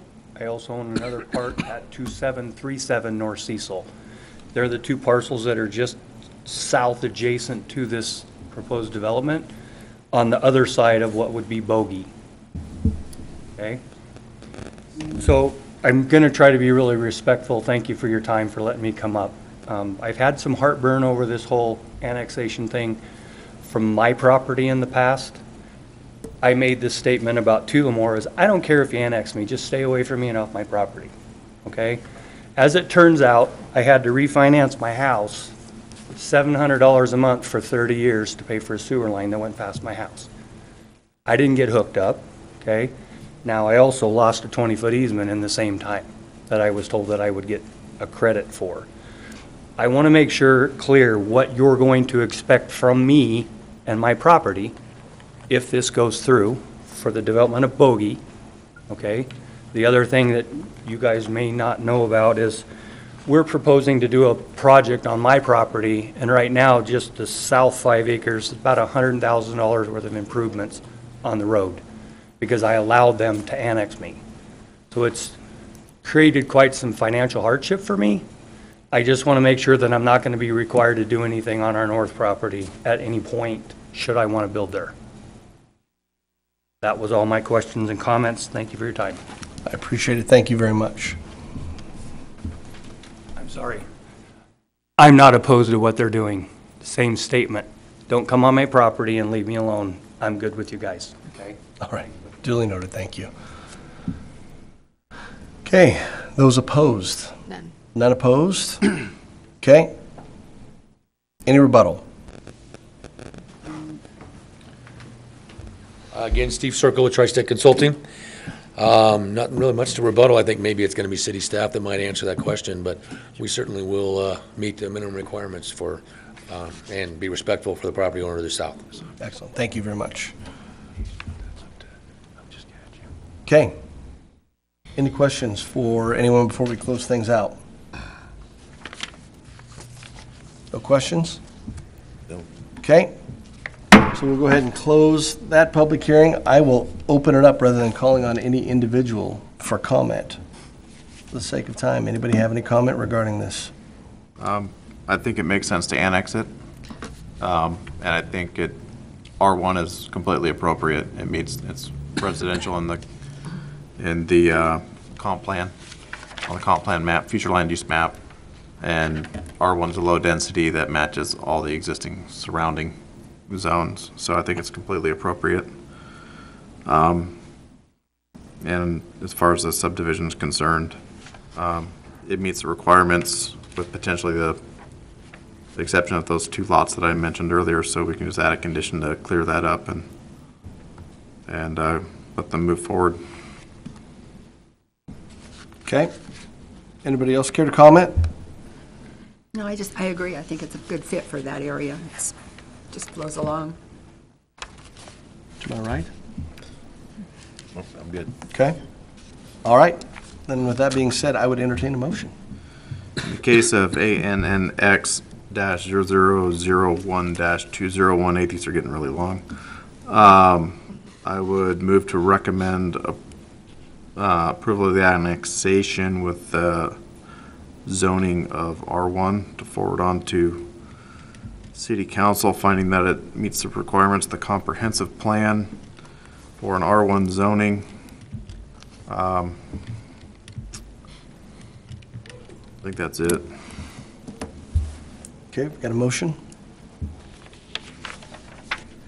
Do you need, did you need to add a condition on those 2 lots, or is that? That's on the subdivision. It's just I the zone. Oh, you're just doing the zone, I'm sorry. Okay, got a motion that's been seconded. Call for vote. Hampe, Yes. Bishop, Yes. Davis, Yes. Kimball, Yes. Carey, Yes. Steffensen, Yes. All right. In the case of SUBD-003-0003-2018, the Cecil Estates subdivision, I move to approve that subdivision, finding that it meets the requirements of the subdivision ordinance, assuming that it's annexed in and zoned R1. Adopting conditions 1 through 10 as found in the staff report, adding condition 11 that all lots meet the 60-foot setback, or 60-foot width at the setback line. A second. All right. Moved and seconded. Call for vote. Steffensen, Yes. Carey, Yes. Kimball, Yes. Davis, Yes. Bishop, Yes. Hampe. Yes.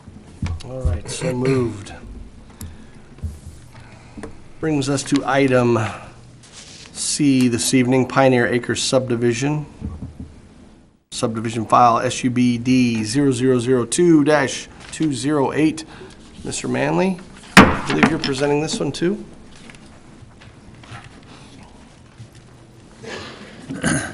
Yeah, we split it up. First 3, last 3. So here we go. Escape.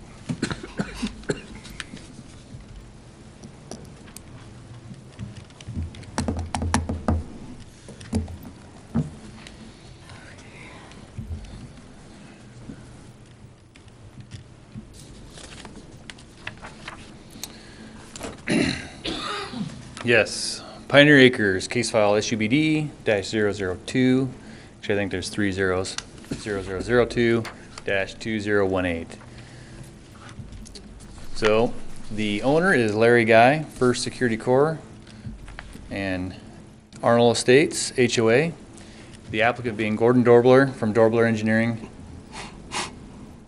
The requested action is for the Planning and Zoning Commission to hear the proposed subdivision and make a recommendation to City Council. Project location is, as you see here, it is on the northeast corner of Guy Road and Grange. Just happens to be a bit west of Idaho Street, Spokane Street, which is on the west side of the Prairie Falls Golf Course. As you see here, the surrounding zoning, you see the darker yellow, that's R1 with R1S to the west. You have some RMHP just to the southeast a bit, which is kind of a legacy mobile home park zone. And the little bit of purple you see, that's some smart code zoning a bit off to the north. The property went over the location. The size is about 14.5 acres. The land use is vacant. Currently, it's native grassland with other vegetation. There's no significant topography issues. Water provided for this one is East Green Acres irrigation, with sewer being provided by the city of Post Falls. They are proposing 54 lots, and I do want to mention here there's a little bit of difference. In your staff report, when this went out, the proposal was for 57 lots. They've since decreased the proposal by 3 lots, with phase 1 decreasing by 1 and phase 2 decreasing by 2. So the average lot size increased from approximately 8,300 square feet in your staff report to now 87. density decreased from what was a little bit over 4 dwelling units per acre to 3.72. So I just acknowledge that as part of the proposal. I talked to legal. Didn't seem to be any issues since there was a reduction. There was no increase in the development request. Cited here are the new streets, Blanton Street, and an extension of Tennessee Avenue and Stagecoach Drive. Looking here, this is the general subdivision plan here. You see at this location, this is going to complement, my mind's escaping me. What's the subdivision over here again? Is it Arnold? This is Arnold Estates? Arnold Estate? Okay, so that's Arnold Estates here, and they're going to extend the road to the southwest here, currently dead ends, and you have a couple tracks here, which I'll go in a little more detail on that in a minute, but they'll extend that up to Grange. On the north side, phase 2, you see that they have 2 exit points onto Guy Road. This Guy Road used to be able to exit onto Grange. That since with the project on the rail being now closed off, so they have 2 exits out onto Guy Road.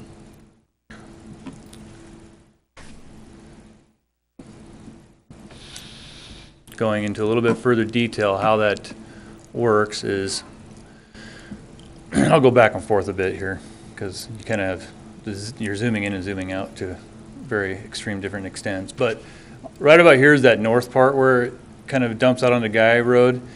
Then the exit point would be to go north through this county portion of Guy Road to Fisher, which then you more than likely would either head over to Spokane Street to the northeast or head over to Chase Road as an exit. Or you would then meander through what's called the Whiskey Flats subdivision into Grange, go north or south of Chase. So those are the current exit points, and I'll zoom in again and kind of how it interacts with Guy Road. I have here a subdivision plan. It's tough to see on that PowerPoint lot sizes, so I'm going to put this up so we can look at the lot sizes. John, is this the new one? Yes. Okay.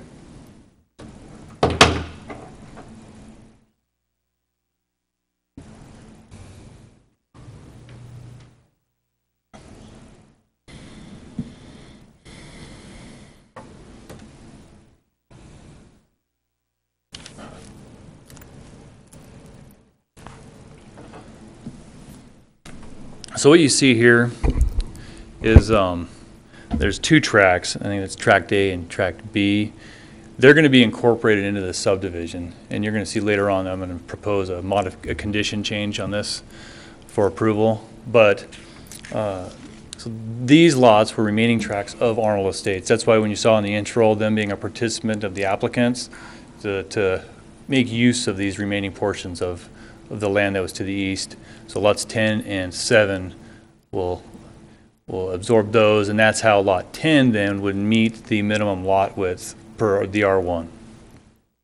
Going around through the subdivision, staff looked at the proposed lot sizes, and they vary. You see 70 and you see 69, but they all meet the minimum lot widths. Along the north side, you see them, they're a little bit wider lots. I'll let the applicant describe why, or why they made them larger, or why there was a change. But I believe there was 2, there was an increase along Tennessee Avenue, with 1 being somewhere at this location, which they can identify being the applicant. So there's the proposed layout there, and they meet the minimum lot size. So any questions on this before I go on back to the PowerPoint? No.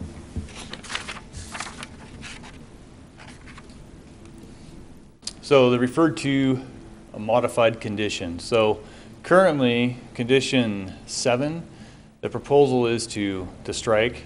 Staff reviewed that as it not being pertinent in this case, and would change it to, we currently don't have this condition, is that tract A and B within phase 1 shall be incorporated into lot 7 and 10. as part of plating. The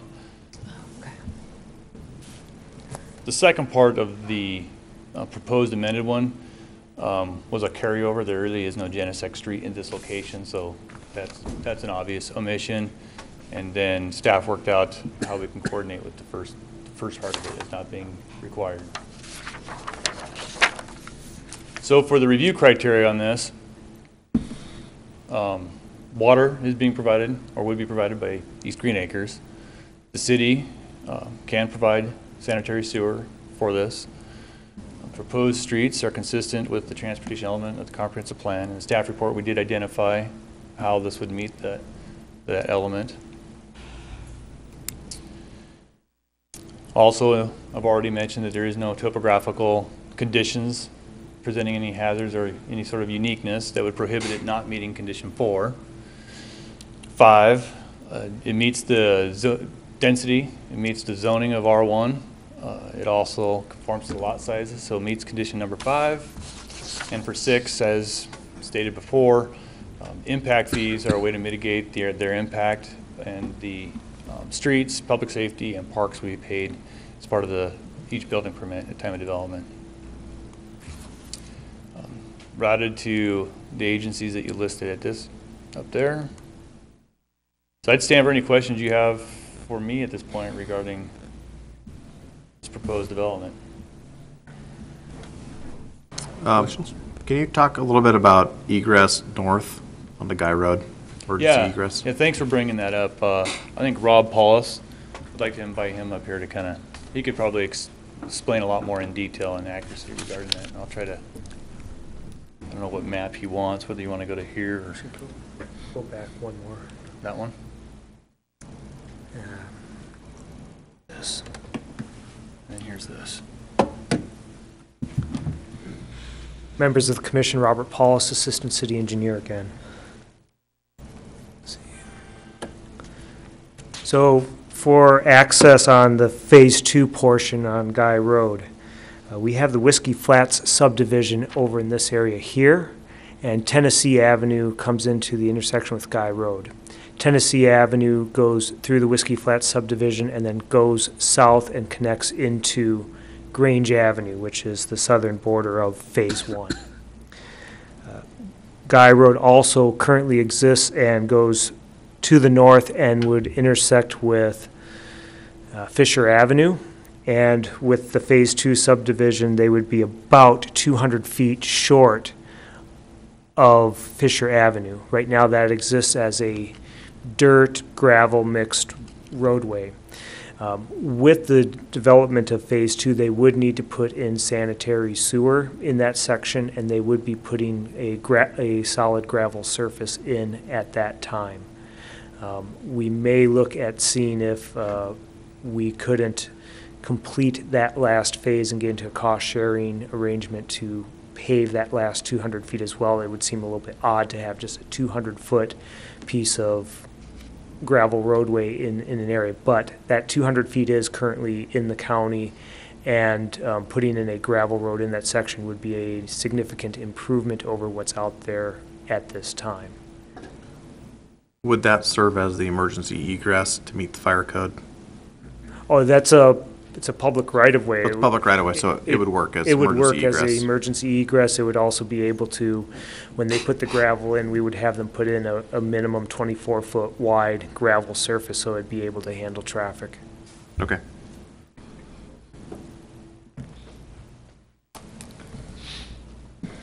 Questions? No? Thank you, sir. Thank you. Questions for staff? Any others? Okay. Turn it over to applicant. You go to here? Oh, you have your own PowerPoint? Yep. Mm-hmm. Okay, so we'll do that. Yep. Which one is it? That one? Yep. Okay. Here, how do I make it go to a full slideshow? Yeah. Perfect. All right. Thank you, Mr. Chairman, members of the commission. I have some fun. Yeah. Thought I changed that. This is for a different project, the 57 lot phase subdivision. So we'll just breeze through that part. Okay, there you go. So here's some fun pictures. This is at Guy Road. That's the, does this show? Oh, good, it does. There's the extension of Guy Road. This encompasses the phase one. Yeah, good job. Encompasses the phase one portion of the project. This is looking east on Grange Avenue. There's the existing Arnold Estate subdivision. Okay, this is pretty much the same location, and now I'm looking north and east across the area that encompasses phase two. This is Guy Road right there. We'll see some other pictures. This is the intersection of Fisher and the other street that intersects it, and I'm looking south. Well, there's Guy. Is this Guy Road that I'm on right here? Okay, so this is the developed portion of Guy. This is the undeveloped portion. This is a good shot of Guy Road looking south as it exists right now. So you can see it's a gravel road. This is where we'll bring the sewer up and connect into the existing sewer. And as Rob said, we would restore it to a gravel condition. We certainly recognize that this is a major entrance and exit, and actually suggested and would encourage to partner with the city, whoever, to get it paved. We're willing to do our fair share. Benefits the subdivision and kind of mitigates the impact of this area. This is on Guy Road, the dirt portion right here, and I'm looking south and west. So again, this is over the phase two area. You've seen this before, just a reminder of the zoning. This is the property right here. Surrounding zoning is R1. Recently, you recommended a zoning with annexation of R1 to the council, adopted the findings of fact tonight, and that goes to the council next Tuesday, I believe. And hopefully that will pass. So zoning is appropriate. This is, I want to speak a little bit to some of the areas you talked about tonight. R1 zoning, total site, 54 lots, 3.72 density. You can't hardly read that. I'll have to remember that. Anyway, John went over some of the specifics. Minimum lot size, 86. They all meet the frontage. They all meet the area requirements. These are the two lots, they're the two tracks that will be incorporated in platting, and I'll show you in a minute with the Arnold Estates plat, they were actually intended, and the wording shows that they would be incorporated into future development. They would be retained in ownership, actually privately, which they are. Point out, the owners also purchased this triangle, which kind of solved a dilemma here. This was annexed before, but it really didn't have any access to it. So they've purchased it, incorporated into this project, and solved it. Connectivity heads out this way. Future access to wherever that might go. This portion of Guy Road was improved with Whiskey Flats, half plus 10. We will improve the other remaining eastern portion, and then as we head from here up to our north property line, we will in turn improve Guy Road to half width plus 10, so it would be 28 feet total sidewalk on our side, and this would be asphalt paved, except that last 200 feet, which we've already talked about. Grange gets widened to 36 plus sidewalk to connect to the existing sidewalk.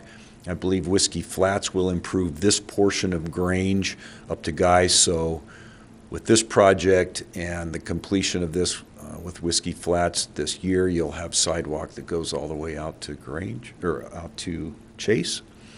So we get pedestrian connectivity.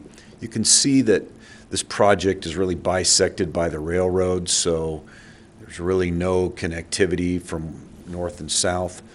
This phase is 17 lots. Yeah, it's 17 lots, and we increase the lot size right here. We had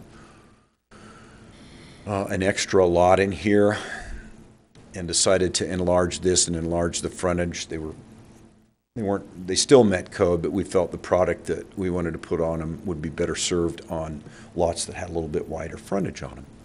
And then also along this row of homes, we reduced 2 lots and increased the frontage, again, to accommodate the product that we're planning to put in there. These are the sections.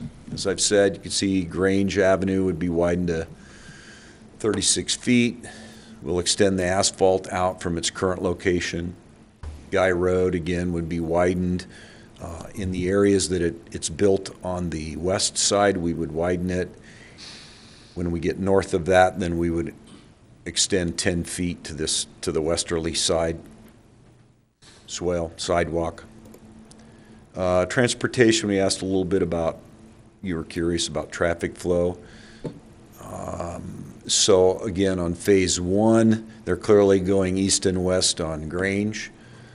Phase 2, since there's no connectivity here, they're coming out to Fisher or potentially up Guy to Ashworth and out to Spokane. It's possible they can come out Tennessee. It's a little circuitous,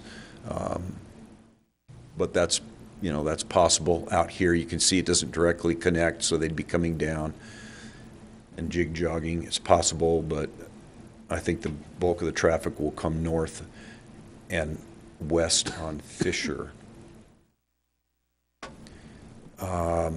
The actual number is 9.5 trips per single family. So with phase 1, we've around 171 average daily trips.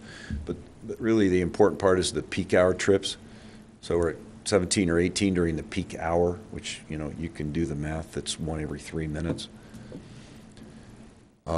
Phase 2, again, here you go, 370 average daily, but the peak hour is 37 trips, so 1 every 2 minutes. So it really doesn't put a burden on any of these roads. Utilities, yeah, we're picking up sewer, as I said, right here. We'll be bringing it north to Fisher. Sewer actually already goes through the subdivision. It exists in phase 1, so we don't have to place any sewer. Water exists in phase 1, so we won't be putting any water. That's East Green Acres. And then I just wanted to show you, for the trivia fans, this is the Arnold Estates Plat. Here's the tracks that were created, and I don't think you're going to be able to read it, but I was having fun this sitting out. You won't. Rats.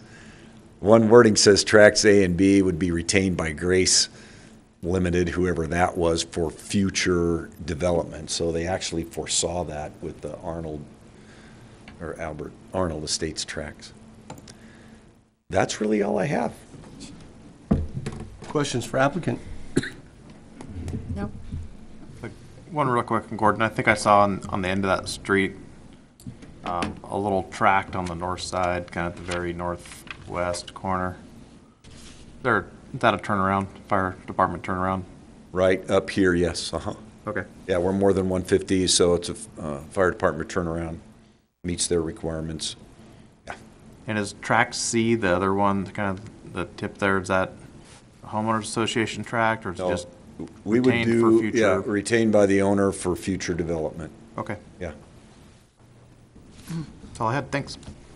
Fair enough. Anybody else? Thank you, sir. Public comment. Those in favor? None. Those neutral? None. Those opposed? None. There would be no need for rebuttal at this time. Any other questions before we close things out? Okay, so we'll go ahead and close it out. Public comment? Anyone? Thoughts, concerns? Sam? I think it works for the area. I think it works great there. With regards to the code, I mean, it meets all the requirements of the code.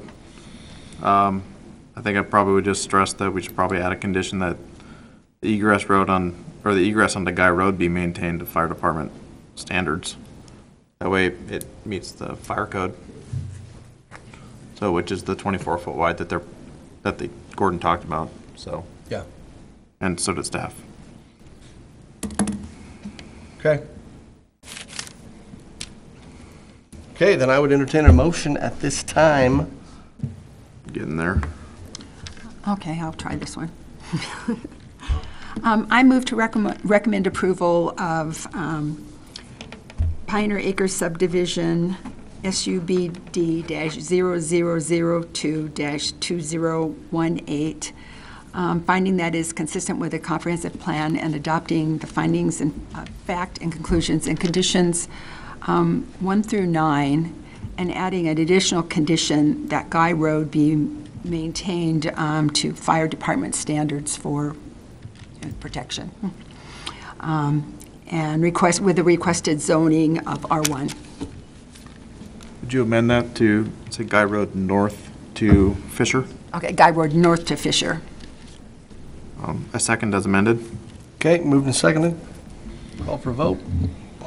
Hampe, Yes. Bishop, Yes. Davis. Yes. Kimball, Yes. Carey, Yes. Steffensen. Yes.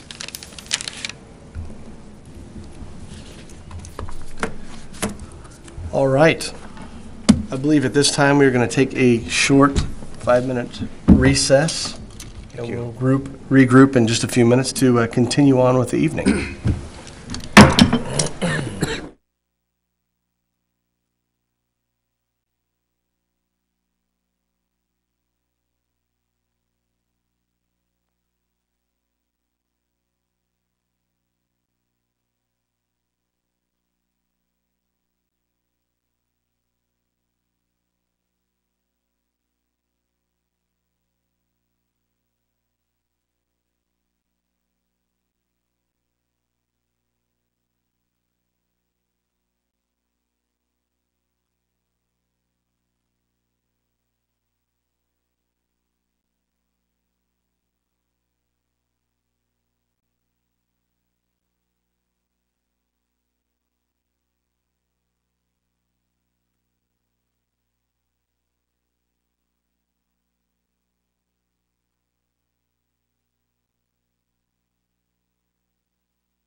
All right, we are back.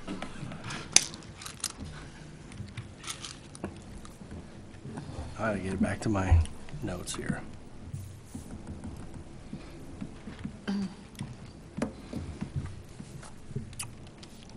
All right, we'll go ahead and open the St. Joan of Arc Special Use Permit file number USE-0001-2018.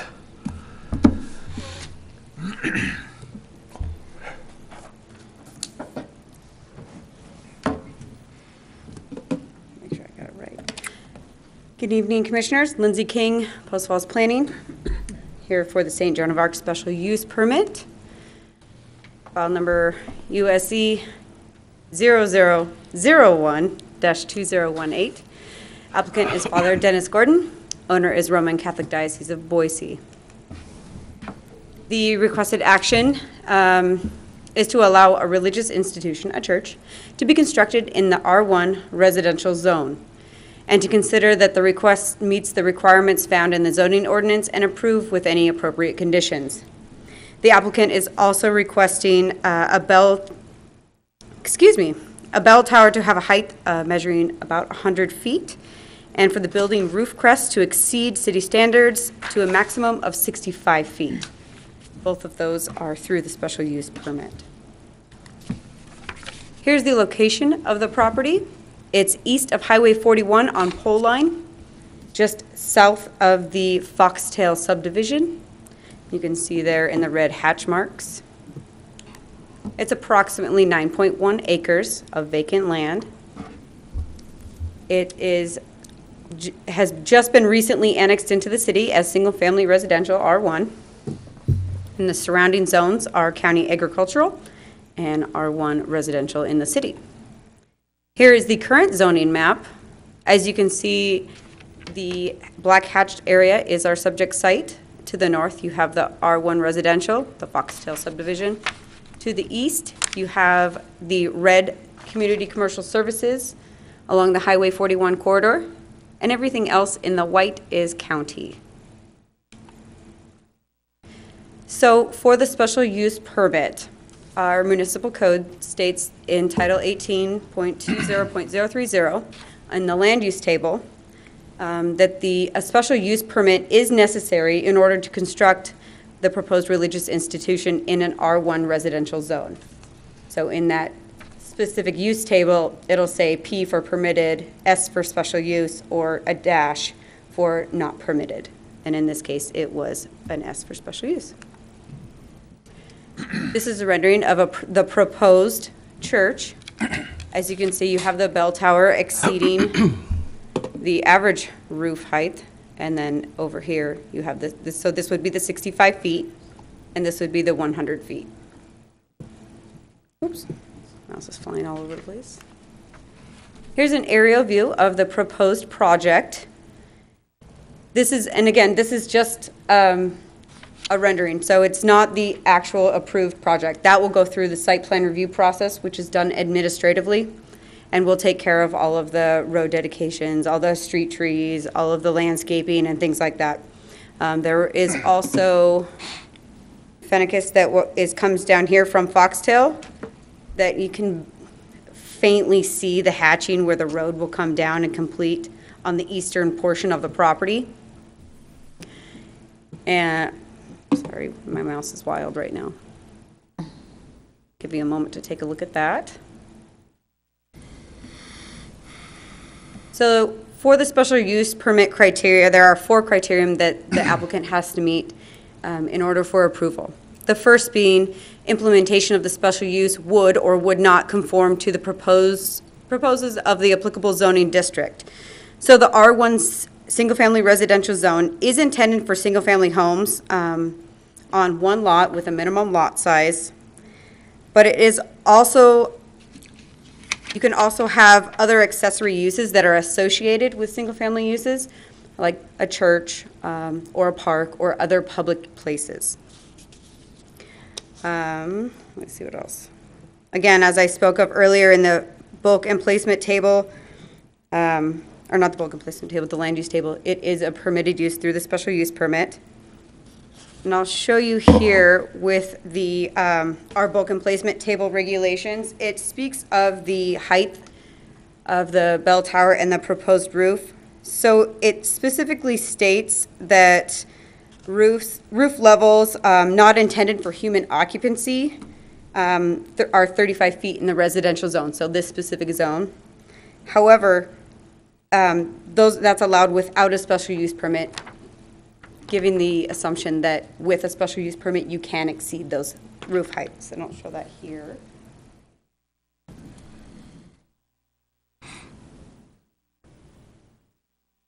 There we go. So I have it highlighted in yellow, which I'm not going to be able to zoom very far, but as you can see here, the height limitations, and it'll also say it here in our R1 zone, height is 35 feet. So that will also be a part of the special use permit.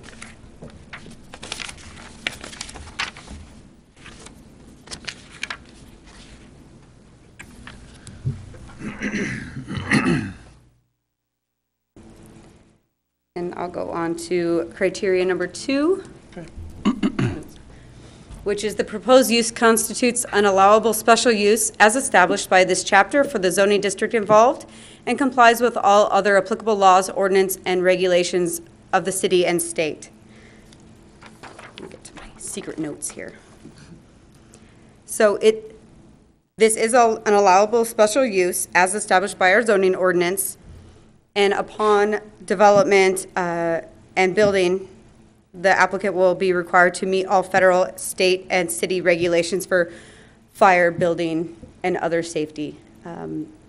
This, again, is an allowable use through our Title 18. No, I'll go to number 3. The proposed use will or will not be compatible with the health, safety, and welfare of the public or with land uses in the vicinity or the proposal. So upon development, frontage improvements will be made for, I'll go back to this photo, for pole line, and so there'll be sidewalks improvements there, which will create a connectivity level from the northern subdivision. So if they choose to come down and partake in any activities, they'll have a safe walking access there. There will also be street trees improvements, other accessories like that. Let's see what else we have here.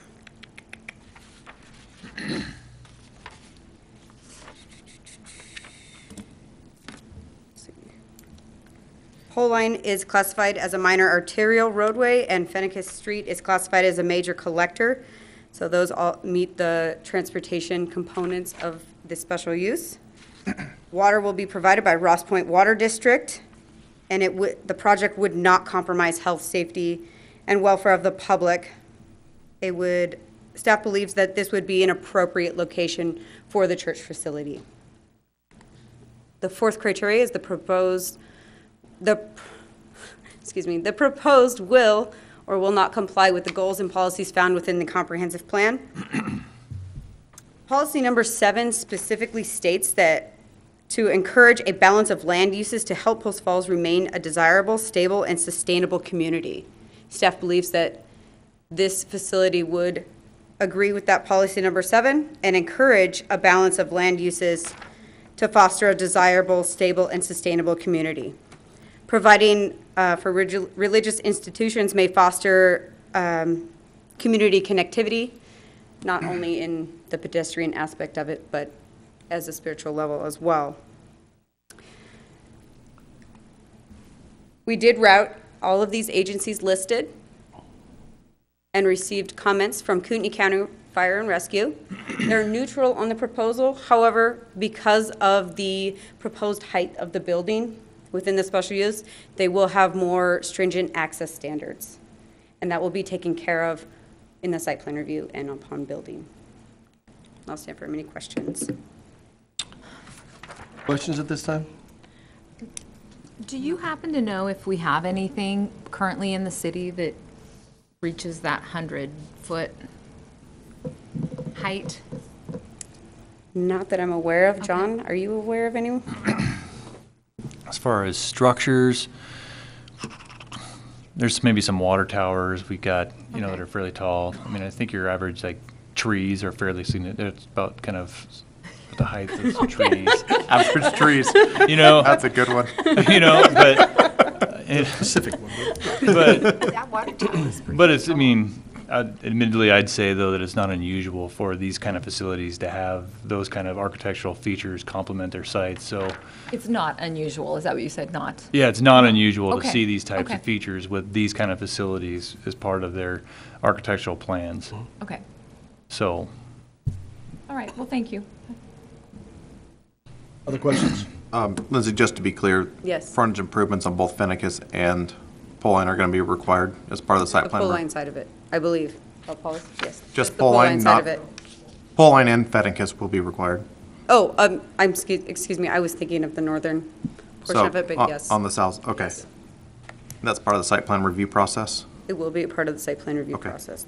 This is just for an approval of the actual use. Okay. Not the layout or design that we have I just want to make sure that. shown, except for the that's- height of those specific roof Okay. pitches. Any other questions? No. Okay. Thank you. Applicant? Do you want any of the photos on there? Okay. And if you want to go back to the other one, just click on over. Good evening, Commissioners. My name is Father Dennis Gordon, and my address is 773 North 11th Street in Coeur d'Alene currently. I appreciate your time, so I'll be brief. We've reviewed the staff recommendations, and we concur, and we're glad to comply with all of those. Regarding the bell tower, it will not be used for human occupancy, so that will be in compliance with the condition number 3. And also, we will gladly conform to the access standards proposed by the fire code.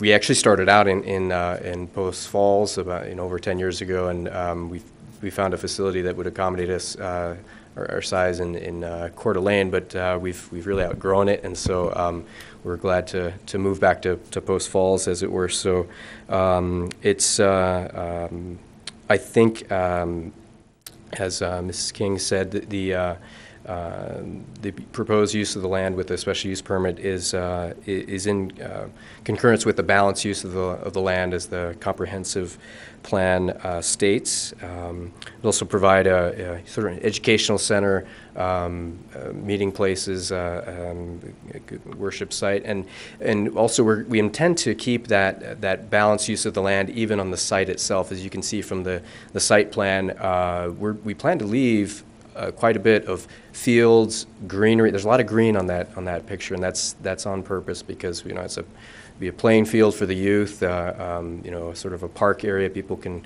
come and stop by, and so I think it will be aesthetically pleasing. We will incorporate landscaping on the property, which will provide cover for local wildlife and that sort of thing, and so we that's pretty much the essence of my presentation. I'll gladly receive any questions from the Commission. Just, is that pole line to the north? Yes, on that? Okay. yes. And yes, and we are in concurrence, of course, with the development of Fennicus down the length of the property, and there's already been rights of way granted and easements to the city for those purposes. Thank you. Okay. Any other questions? No. No? All right. Thank you so much. Public comment.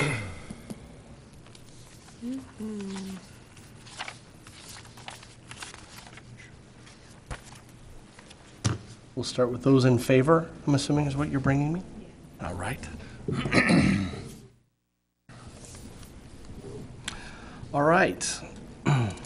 Lena Breeze, in favor, does not wish to speak. Thank you for dedicating the community space for the good of the neighborhood. It will be a benefit to have a community area with more open space and not fill the entire prairie with houses and service companies. Also in favor, not wishing to speak, is Elena Eberline. This will be an asset to the community. Again, in favor, not wishing to speak, is it Mark Eberline. This will be beneficial to the community. Wishing to speak in favor is it Brett or Bart North? Is that correct? You're going to pass, but in favor, okay, duly noted.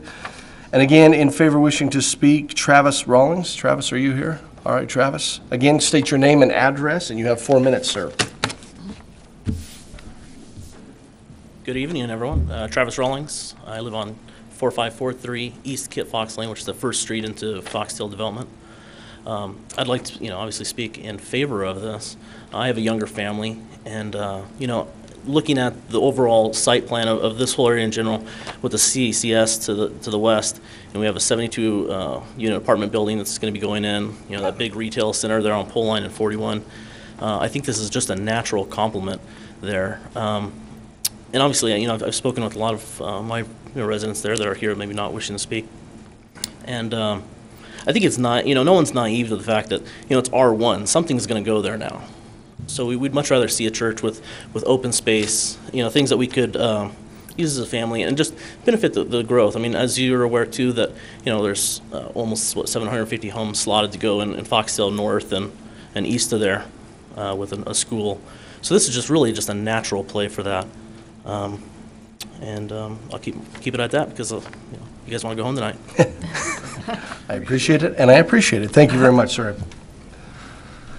Any neutral? No. Any opposed? Okay.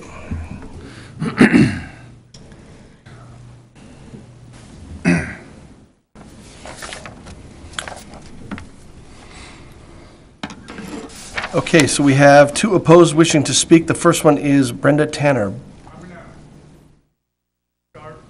Okay. And you are Richard. Why don't you, yep, Mr. Guyette, why don't you come up, state your name, address, and you have 4 minutes, and Brenda will take the remainder. Okay. Good. Her 4. Can everybody hear me? Yes. Okay. I live at 4646 East Kit Fox Lane. My master bedroom is going to look. Excuse me, sir, we need your name as well for the record.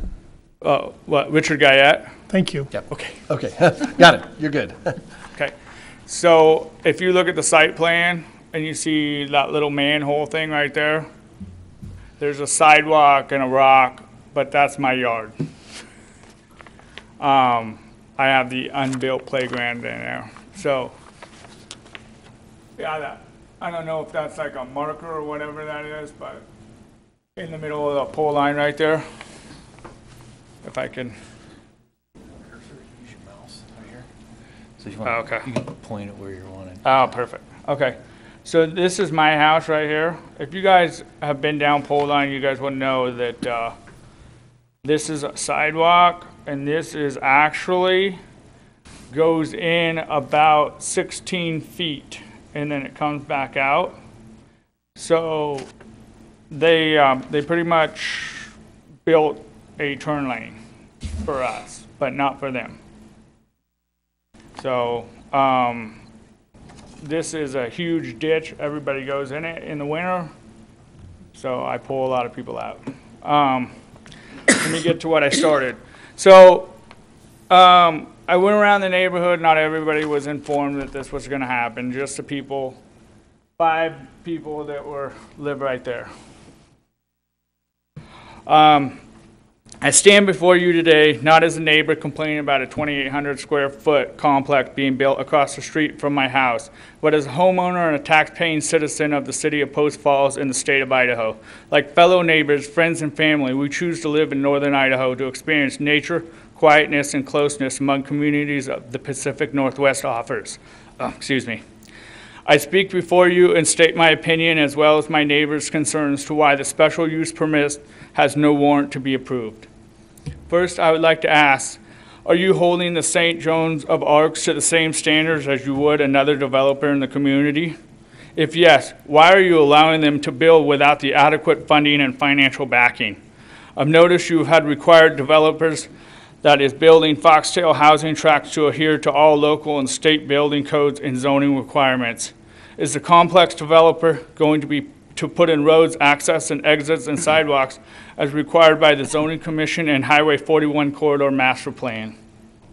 I bring this to your attention that we as a community are worried about the added traffic and stress added to East Pole Line as well as Highway 41. There are many wrecks and tremendous amount of traffic backing up to the freeway on Sundays for Real Life Ministries. And they have many exits and entrances. The proposed complex will have one exit entrance on East Pole Line, a 2-lane road.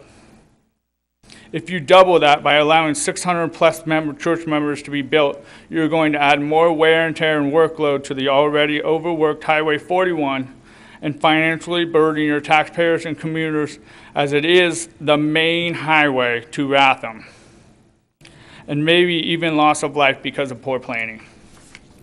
The legal description of said location 4772 East Pole Line Avenue, as I may highlight track 5, block 31, and Post Falls irrigated tract. We share these concerns. It is said the following Post Falls urban renewal plan? Do they have an environmental impact report? There are many species of wildlife that call those fields home and run along East Pole Line. As a citizen, I worry about the environment as well as the native plants and species of the area. Are they going to be affected? Will sediment and invasive species enter the Spokane River or the other surrounding waterways because of lack of funding and knowledge? You require developers to have said impact reports. Why not a church? During the previous summer, this church held many gatherings in the said location, many lasting into the late hours with large burn piles and loud noise. Mr. Gaetti, I think you're 4, so we can wrap it up. We'll switch. Okay. Thank you, sir. You gotta go quick because they start your timer. As a citizen, I worry. Excuse me, ma'am, we need your name for the record as well and your address. Brenda Tanner, 4662 East Kit Fox Lane. We're neighbors. Okay. During the previous summer, the church so many laws can't be enforced. That being said, why do they need a special permit? That brings me to the conclusion that they will need city water, sewage, gas, and power to operate a development of this magnitude. This creating a tremendous burden on the city's infrastructure that the citizens of Post Falls will have to bear this burden and increase taxes, noise pollution, traffic, and crime. Many of the members live in Hayden, Coeur d'Alene. One would question why not build there. In my opinion, it's more expensive to build there and harder to acquire a building permit. So are they taking advantage of our small community? There are few churches that are for sale in the community. Why not purchase one of those? This brings me to another concern. This will become an abandoned building or empty parking lot that allows crime and loitering to happen. That being said, who enforces the law, police or sheriff department? We have had our fair share of crime and loss in life of parking lots. Think of the confusion and burdens you place of an already ill-equipped police department and sheriff's department. Do the fire departments have enough resources to put out a 28,000 square foot brick building, yet evacuate during a fire or shooting? With one road to enter and exit in a residential community, will the city be adding water and sewer so that side of East Pole Line? Who pays for that? Again, the citizens and the landowners, which brings me to the utility power. Does the property owner have enough money to have Kootenai Electric move utility poles and supply underground power as required by the zoning code? The utility companies are already struggling to catch up the growth of this area. Also, the gas line needed to supply the complex would be huge, which again would be another financial burden for the city and its citizens. There is a church on every street in Kootenai County and the strip malls and neighborhoods and all through the main streets, all by allowing this church to build a building not conforming to the codes for an R1 development by allowing a 65-foot rooftop and a 100-foot bell tower that goes off every hour or just mass for times on Sundays. Extending the allowable, decidable, and city limits creates loopholes for other developers or landowners to build like buildings or towers in R1 development. Another concern is noise population as well as a light glare coming from the said property, which is a violation of a zoning code. you are adding a loud sound that is not known to livestock, EI, horses, cattle, as well as domestic animals that have called East Poline their homes for many years, adding stress and possible loss of revenue for farmers and small ranchers in the area. I would also like to note another violation as stated to avoid undue concentration of populations and prevent overcrowding of land. Many of my neighbors believe that 8.20 acres noted in the property description, not the 9.2 acres they printed in the news, is adequate for 600 members plus their families and guests while including a 2,800 square foot building, parking lot, landscaping, walking paths, sidewalks, and gutters, and other water mitigations, and also allowing said spacing between surrounding neighbors is not enough square footage for members and visitors, as well as creating overcrowding and in violation of Section 1004 of the International Fire Code. Many Ms. members... You're at 4 minutes. Thank you. All right, thank you very much.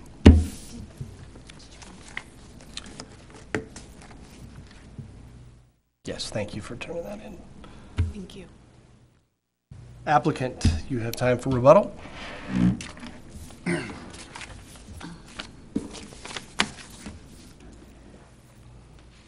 Thank you, Father Dennis Gordon, once again. I appreciate the comments of the citizens, the neighbors right across pole line. Fortunately, I think we can allay the concerns of the concerned citizens that the particular house that was mentioned will actually look right across into the open field that we have, where that manhole cover, as it was, it's a number indicating where pole line is, and so the view out the window will actually be an open field at that particular residence. But at any rate, as far as the increase in traffic, we are paying for the widening of pole line. We understood that at the pre-annexation conference when we talked about the possibility of submitting the special use permit. So we are paying for that, and we're also paying for the extension of Fennicus all the way down the length of the property. That's obviously it's not going to be decided in this hearing here, but and so that also provides another entrance that you can see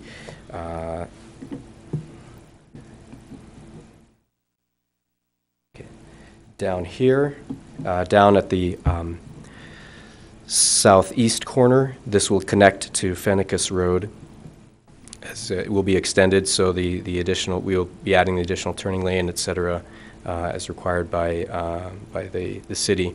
As far as the discrepancy between the 8.0 acres and the 9.2 acres, that 8.0 acres is really taking into account the easements and rights of way which we granted to the city, so that that civic improvement can be made for widening the roads and then extending Fennicus Road.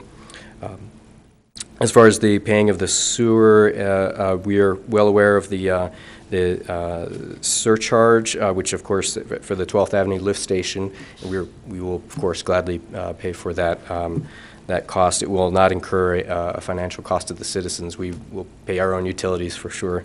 And then of course with regards to the wildlife in the area, perhaps there were others that may have objected to the foxtail division being added to the prairie, and maybe there are other farmers who would not have liked to see a big subdivision be placed there. But fortunately, those were overruled, and the good citizens in that foxtail area now have a home there, even though perhaps they displaced some other wildlife. And we're just asking for not special consideration, but just equal consideration to have a house for the Lord here, as may be permitted by a special use permit.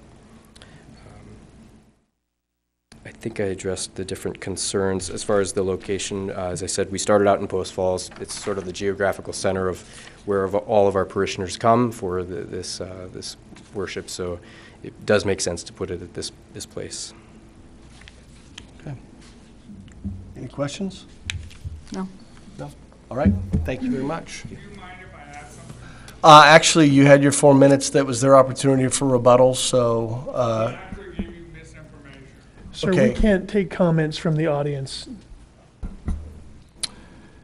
Okay. That being said, any questions from the commissioners? None? Okay. Go ahead and close the public hearing. Any comments? Seems, so we've got the 4 criteria. Right. And based on the presentation made and the testimony, I believe they've met the criteria that will be treated by the city as any other developer, and be held to the same standards. So they have to, just like the Foxtail subdivision across the street, they will be required to widen the street in front of their property. They'll be required to build Fennicus half width all the way down. They'll be required to extend water and sewer into their site, pay their fair share of traffic mitigation fees, sewer fees, all the fees that are required by the city, just like any other developer, regardless of institution or not. And I do believe that based on the presentation, I think the architecture will add a very nice element to this part of the Post Falls, and I think it will end up becoming an asset to the city, as opposed to a knapweed field. Any other comment? I agree that it would be a good asset. It's going to get developed, and it would make a break between just rows and rows and subdivisions and subdivisions, just a little, change along the way.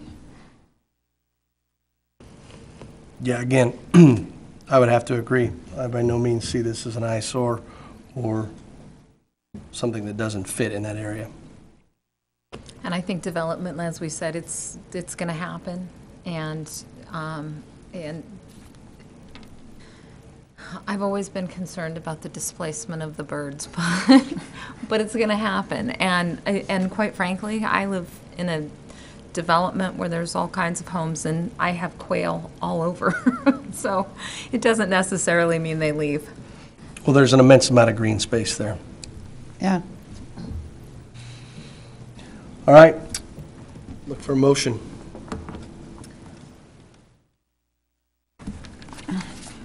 Okay, I will try it. I move to approve St. Joan of Arc Special Use Permit, USE-11100001, -2018, adopting the findings and conclusions and conditions 1 through 5 contained in the staff report. I second. Moved and seconded. Call for a vote. Steffensen, Yes. Carey, Yes. Kimball, Yes. Davis, Yes. Bishop, Yes. Hampe. Yes. All right. Takes us to item E, Jacobs Run Subdivision File SUBD-0001-2018. We'll go ahead and open that public hearing.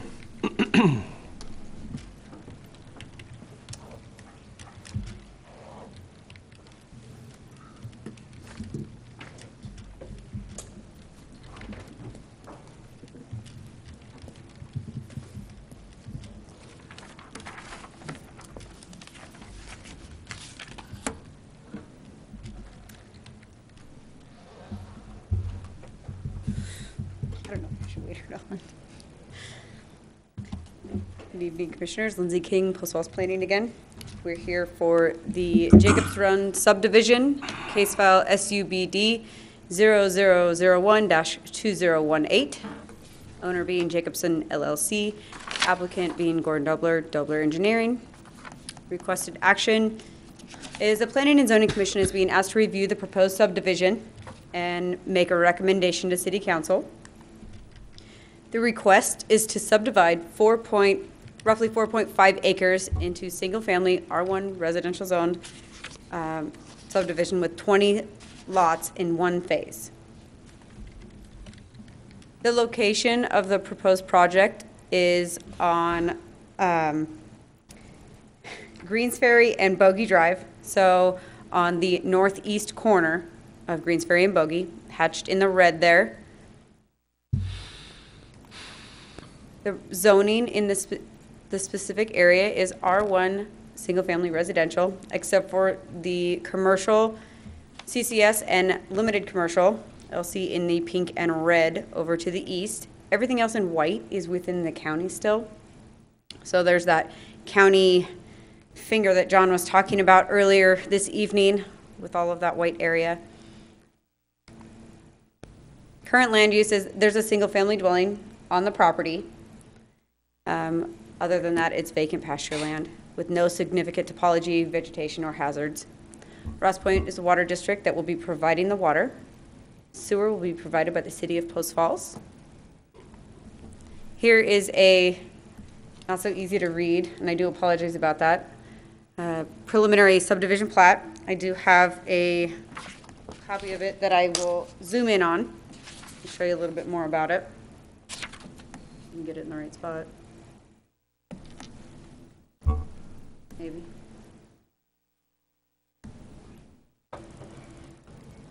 So here,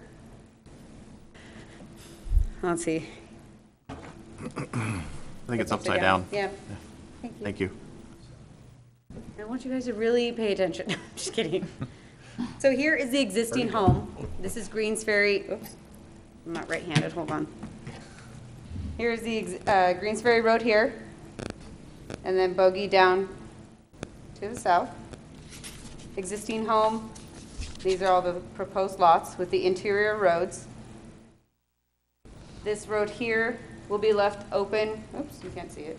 Left open for a potential future connection down the road. All of the lots meet the minimum lot sizes of 6,500 square feet or above. I'll go back to the PowerPoint. As I said earlier, it is 20 single-family lots, averaging 7,700 square feet at 4.6 units per acre.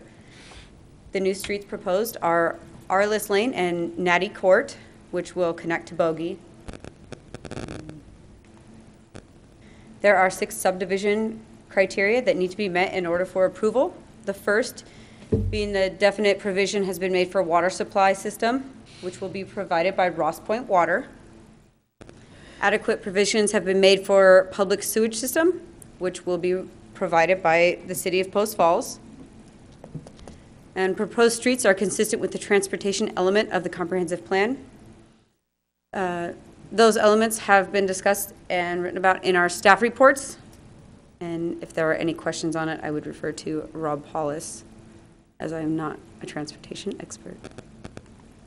Number 4, all areas of the proposed subdivision, which may involve soil or topographical conditions presenting hazards, have been identified. There are no hazards or topographical issues that the city or applicant is aware of. Number 5, the area proposed for subdivision is zoned for the proposed use, and the use conforms with the requirements found in this code. It is zoned R1 single-family residential, which is what's being proposed, meeting all minimum lot sizes, widths, and densities. And if you have any other questions on that, I would defer to the applicant, as all I have is what I showed you. Let's see, number 6. The developer has made adequate plans to ensure the community will bear no more than its fair share of costs to provide services by paying fees, furnishing lands, or providing other mitigation measures for off-site impacts to streets, parks, and other public facilities within the community. This will be taken care of with impact fees upon development.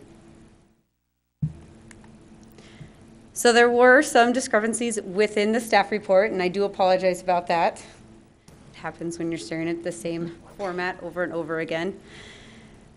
So condition 7, as written above there, existing, is incorrect, and we are proposing the number 7 say, direct access to Bogey Drive for lots 1 and 2 of Block 1 shall be restricted to the common ingress-egress easement shown on the common lot line of said lots 1 and 2 of Block 1.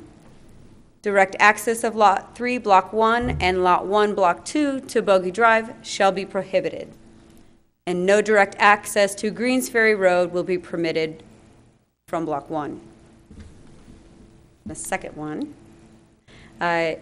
is Condition 8, and it reads above in the existing is what's in the staff report, and proposed is swale areas along Greens Ferry Road will need to be irrigated, landscaped, and maintained by the homeowners association and identified as a part of the plat. Again, I do apologize about that mix-up there. We did receive 2 comments, one from Post Falls Highway District stating that Bogey Drive, as it exists now, cannot accommodate additional through traffic, and it should be reconstructed to current city standards.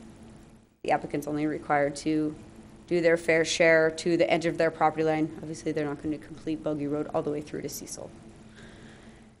The second was from Kootenai County Fire and Rescue, who are neutral, and any and all code requirements will be addressed during permit and or construction process. These are the agencies that we routed. I'll stand for any comments or questions. So is Bogey kind of the same as it was in the other one, where Correct. they'll improve that section of it right there? But As more development occurs, yes. Okay. And trust me, I tested it out and drove on it as I was doing the site postings, and I don't believe anybody would want to try and go through that. Only once? Once is enough. All right. Any other questions? No? All right. Thank you. Applicant? What? You're so fast. I know, I've got a short hour-long presentation for you. Thank you. Perfect. There you are, sir. Thank you. Gordon Dobler, Dobler Engineering, Mr. Chairman, members of the commission, thank you. All right, we've seen this, where the property is located. Some fun pictures. So this is Greens Ferry looking south from the property. There's Bogey right there. Gives you some idea. This is Greens Ferry looking north. You can see it's been improved on the west side. This subdivision will improve it to its ultimate width, including 6-foot sidewalk, I believe. I'll show you the sections in a minute. Along the property frontage. This is the intersection of Bogey. You can see it's a little bit cluttered. We'll clear that up. This is actually Bogey looking east. So you can see it's a fine example of a road there. We'll improve it on the property line is about just past that dip there. So I'll show you the section here in a second, but we'll improve half width plus 10, and then after that, it would go back to gravel. We'll work with the highway district to sign it as not a through road or whatever, but that's outside of the city limits, yada, yada. You can see here, end of publicly maintained road. This is the property, this is Bogey, and I'm looking south and east right now. This is, just give you an idea, there's the rest of it looking north and east. There we go, you've seen the zoning map, no surprises there. It meets the, we are actually right here, this is our piece. Just speak real quick to the conditions. Of course, we're absolutely fine with those. We know that the access to this existing home would be restricted to the interior. And just pause for a minute. I think Kootenai Fire said that the house would still be addressed off of Greens Ferry. Not a big deal, but a detail. This is actually the common easement. These lots would be restricted to access from this easement only and not on Bogey. These lots, of course, would have no access to Bogey. They're to access this internal street. We're absolutely fine with that. That's been discussed all along. Again, this is where we would improve Bogey and we improve Greens Ferry, and I believe there's a 10-foot path on Bogey also, and again, a 6-foot sidewalk on Greens Ferry. So we would start that connectivity. Road is improved across our property frontage. You can't really see the site data, I apologize for that, but it's as Lindsay said in her report. Okay, typical, yes? Real quick, can you go back real quick? Maybe. There, hey, look at that. How does the existing house get access if it's prohibited on Greens Ferry? It will access either through this common easement, or we would take an access along this property line from the cul-de-sac. Okay. Okay, Greens Ferry, again, we would widen it to its 30 and a half times to 75 feet, I believe. 75-foot full width, bogey, 22 and a half feet width plus 10, so you got 32, more than enough for 2 lanes and maybe even a turn lane. This is traffic flow, pretty simple. It's going to hit Greens Ferry and go north or south. We don't anticipate, and I hope you would agree from looking at the picture, that really anybody's going through on bogeys. So, but, you know, we got 2 pieces of it improved tonight, you know, assuming this is approved, so making progress. Utilities, straightforward. As Lindsay pointed out, we'd be served by the Ross Point. We have the will serve from them, and sewer is right here at this intersection of Bogey and Greens Ferry from the city. So we extend it in Bogey and then up into the subdivision. And that concludes my presentation. Any questions? So all the traffic will be coming in and out on Bogey? No. No. Oh, I'm sorry, yes. All the traffic, now let me see if I can have the technical ability to, there we go, look at that. So yes, they would all come in and out, and here, it didn't meet the spacing requirements to extend this road to Greens Ferry. That was our first cut, but. Okay. So they are coming in and out of here and here. So they'll all go this way, boom, boom. And Bogey is being improved just from there, basically, Bogey's to, improved along the property frontage, so they will come out into a improved road at least 32 feet wide. okay, which is plenty for 2 lanes and. Plenty for 2 lanes, plenty at this intersection. Okay. Should be no problem. And again, I wouldn't anticipate anybody going this way at all. So we've got great access, improved, full width, plenty of room at the intersection. Thank you. You bet.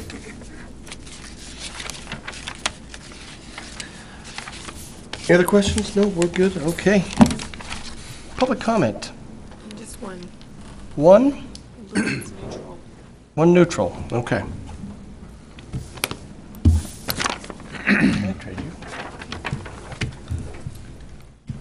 All right. David Lake does not wish to speak, is neutral. Says regarding Jacob Run development, Greens Ferry and Bogey, there is an existing house fronting Greens Ferry. Question: if development proceeds, what will happen to this house?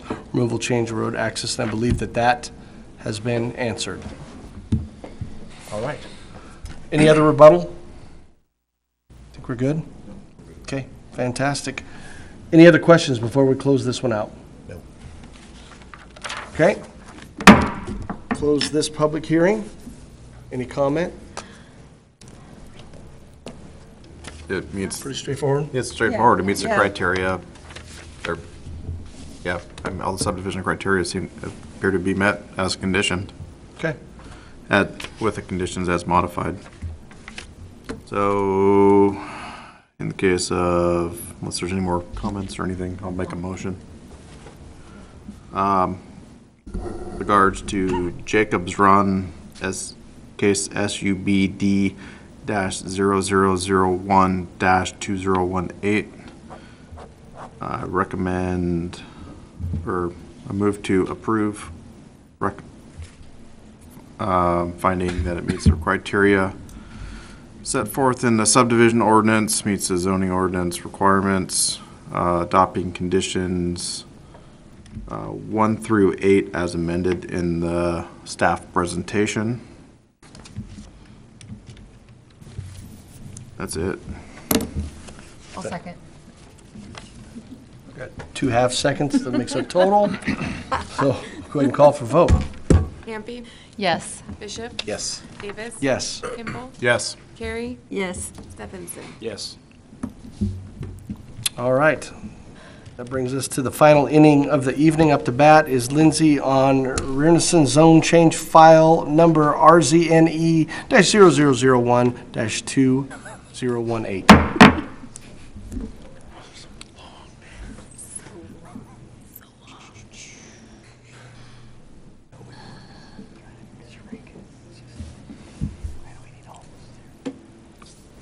Okay, Lindsay King again, for the record, City of Post Falls Planning. We're here for the Rynearson zone change, case file RZNE 0001-2018. Owner applicant is Scott Rynearson, and we are here for the Planning and Zoning Commission to review the zone change request and make a recommendation of approval for the zone to City Council. The project location is on 3rd Street, just east of Idaho. You can see here on this map, where's my mouse? We've got I-90 here, and you've got Celtice coming here. We've got the railroad going to the north of the property, and then 3rd Street to the south. The property is again located on 3rd, north of 4th Street, approximately 1.6 acres, with a split zone of primarily heavy industrial and a little portion to the north of it as industrial. It's vacant land. There is an existing shop with no significant topology or vegetation. Water and sewer are both provided by City of Post Falls. The applicant is requesting to go from heavy industrial to community commercial services, or CCS zoning, so a commercial zone. The zone change criteria, there are 4 of them, and they need to be met in order for approval. First one being the zoning is assigned following consideration of such items as street classification, traffic patterns, existing development, future land uses, community plans, and geographic and natural features. We encourage a balance of land uses to help Post Falls remain desirable, stable, and sustainable community. I'll go back. Go down here. As you can see in the zoning map, it is to the west of it, there already is community commercial services, and to the south. To the east, you have heavy industrial. This little sliver parcel here is owned by the city, and this larger parcel here is in the process of being changed from heavy industrial to community commercial services as well. To the north, you have the railway and the veneer plant, and then the high-density residential here. The street classification is a major collector, 3rd Street. It is a busy street, so the community commercial services would meet that criteria. The area historically has been an industrial area, but is moving more towards that high-density residential commercial corridor. You have your smart code zoning, which is a mixed use, so you can do residential or commercial, as well as your commercial here, and then high-density residential and single-family residential. The second zone change criteria is commercial and high-density residential zoning. It's typically assigned along streets with higher road classifications. As I stated previously, it is a higher road classification as a major collector and does see heavy traffic. Future land use does show the community commercial services, or not community commercial, excuse me, commercial, in the red with the light yellow being residential. And as I stated earlier, it is a split zone, but staff would conclude that the majority of the parcel is a commercial future land use zone, so that would be consistent with the future land use map. Number 3, limited or neighborhood commercial and lower density residential zoning is typically assigned along or for properties as they proceed farther away from the higher intensity urban activity. So this is a mix of the two. So it's not Highway 41, but it's also not up north where the Meadows are, or those R1S majority single-family residential zones are. So there is the need for that commercial services. And number 4, industrial zoning is typically assigned for properties with sufficient access to major transportation routes and may be suited away from residential zoning. We are asking to go from industrial to commercial. This is along a major transportation route, but it's not major like I-90 or Highway 41. So it would not be, it wouldn't be going against it, but wouldn't be for it. The agencies routed, here listed. We received no comment from, no comment from any agencies, which is good. No comment is usually a good thing. I'll stand for any comments or questions. Questions for Lindsay? I don't have any. No. Nope. Thank you. You betcha. Applicant. Do you want me to leave any of the, do you want me to just leave that up? Okay. Scott Rynearson, 307 South Greens Ferry Road. Basically, I'm building mini storages. Small owner, I'll be running them. We're going to do a little nicer upscale ones than compared to most of them in town, so we're going to try to kind of aim toward the condos down on the end. Going to do primary larger buildings, some boat storages on the sides, possibly heated boat storages, try to be a little more upscale. And that's pretty much it. We just wanted to get out of the heavy industrial because it doesn't fall into it well enough to make it a commercial application. And like I said, the mill's behind me. And then I also have the one on the left is also going to be mini storages.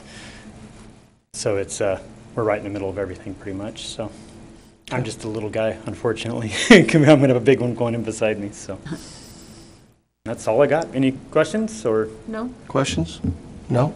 Thank Okay. you. Thank you for Thank you. I appreciate it. Thank you for waiting this long. Appreciate that. All right. Any public comment? No. None in favor, neutral, or opposed. Any other questions for staff? Applicant? No? Go ahead and close it out. I think it's good. It makes sense. Yeah. Yeah, it's a natural extension of that zoning along there. Yep. This is just housekeeping. I wish there were a lot more housekeeping. Yeah. Zone changes that came forward to clean this stuff up. But I think it meets the requirements of the zoning ordinance. All right, who's got it? You got it? I got it. Ray's got it. I'm to go. The case, the Rynearson zone change RZNE-0001-2018. I move to recommend approval of the zone change from heavy industrial to CCS, forwarded along to City Council. I second. Moved and seconded. Last vote of the evening. Steffensen, Yes. Carey, Yes. Kimball, Yes. Davis. Yes. Bishop, Yes. Hampe. Yes. So moved. Item number 11 on the agenda this evening is new business. Mr. Manley, do we have any new business? No, there's not. No new Don't you business? dare. Any staff comments? One, I did want to, actually a couple. So if you guys are kind of curious about these file numbers and how they've suddenly changed, Yeah. Yeah, a little bit. that is because we have a new permitting software which generates these for us. And so the center number actually was significantly longer. It used to have a lot more zeros. So we've done what we could to reduce it down to where we're at. So there's continued discussions going forward how we can maybe make it not quite as many zeros, but because I don't know if, sense. Like a screen of binary code. but at least it's there if we ever have to do 1,000 zone changes. If we get to 1,000, I quit. Big things from So- And then the second comment I wanted to That's make July, is for people who are watching, we understand that this is a volunteer position you guys do, and we appreciate the time and energy you guys put into these staff reports and just being here through these public hearings. So just wanted to make you guys, let you guys know that we do appreciate you. Thank you. Thanks Thank for you. the snacks. Yes. So that brings us to item number 13, commission comments, and I would say this, is that it's nice to know that the projects are thoroughly vetted and screened before they get to us. If there's issues, if there's concerns, staff is going to work with the applicant to make sure that's there, so when we have something in front of us, we have basically the meat to be able to work off of. So right back at you guys. Thank you very much for everything that you guys are Thank you doing. for preparing us well. Yeah. And giving us good staff reports that we can make good decisions based on. Okay, that being said, any other commissioner comments, good of the order? Look for a motion to adjourn. So moved.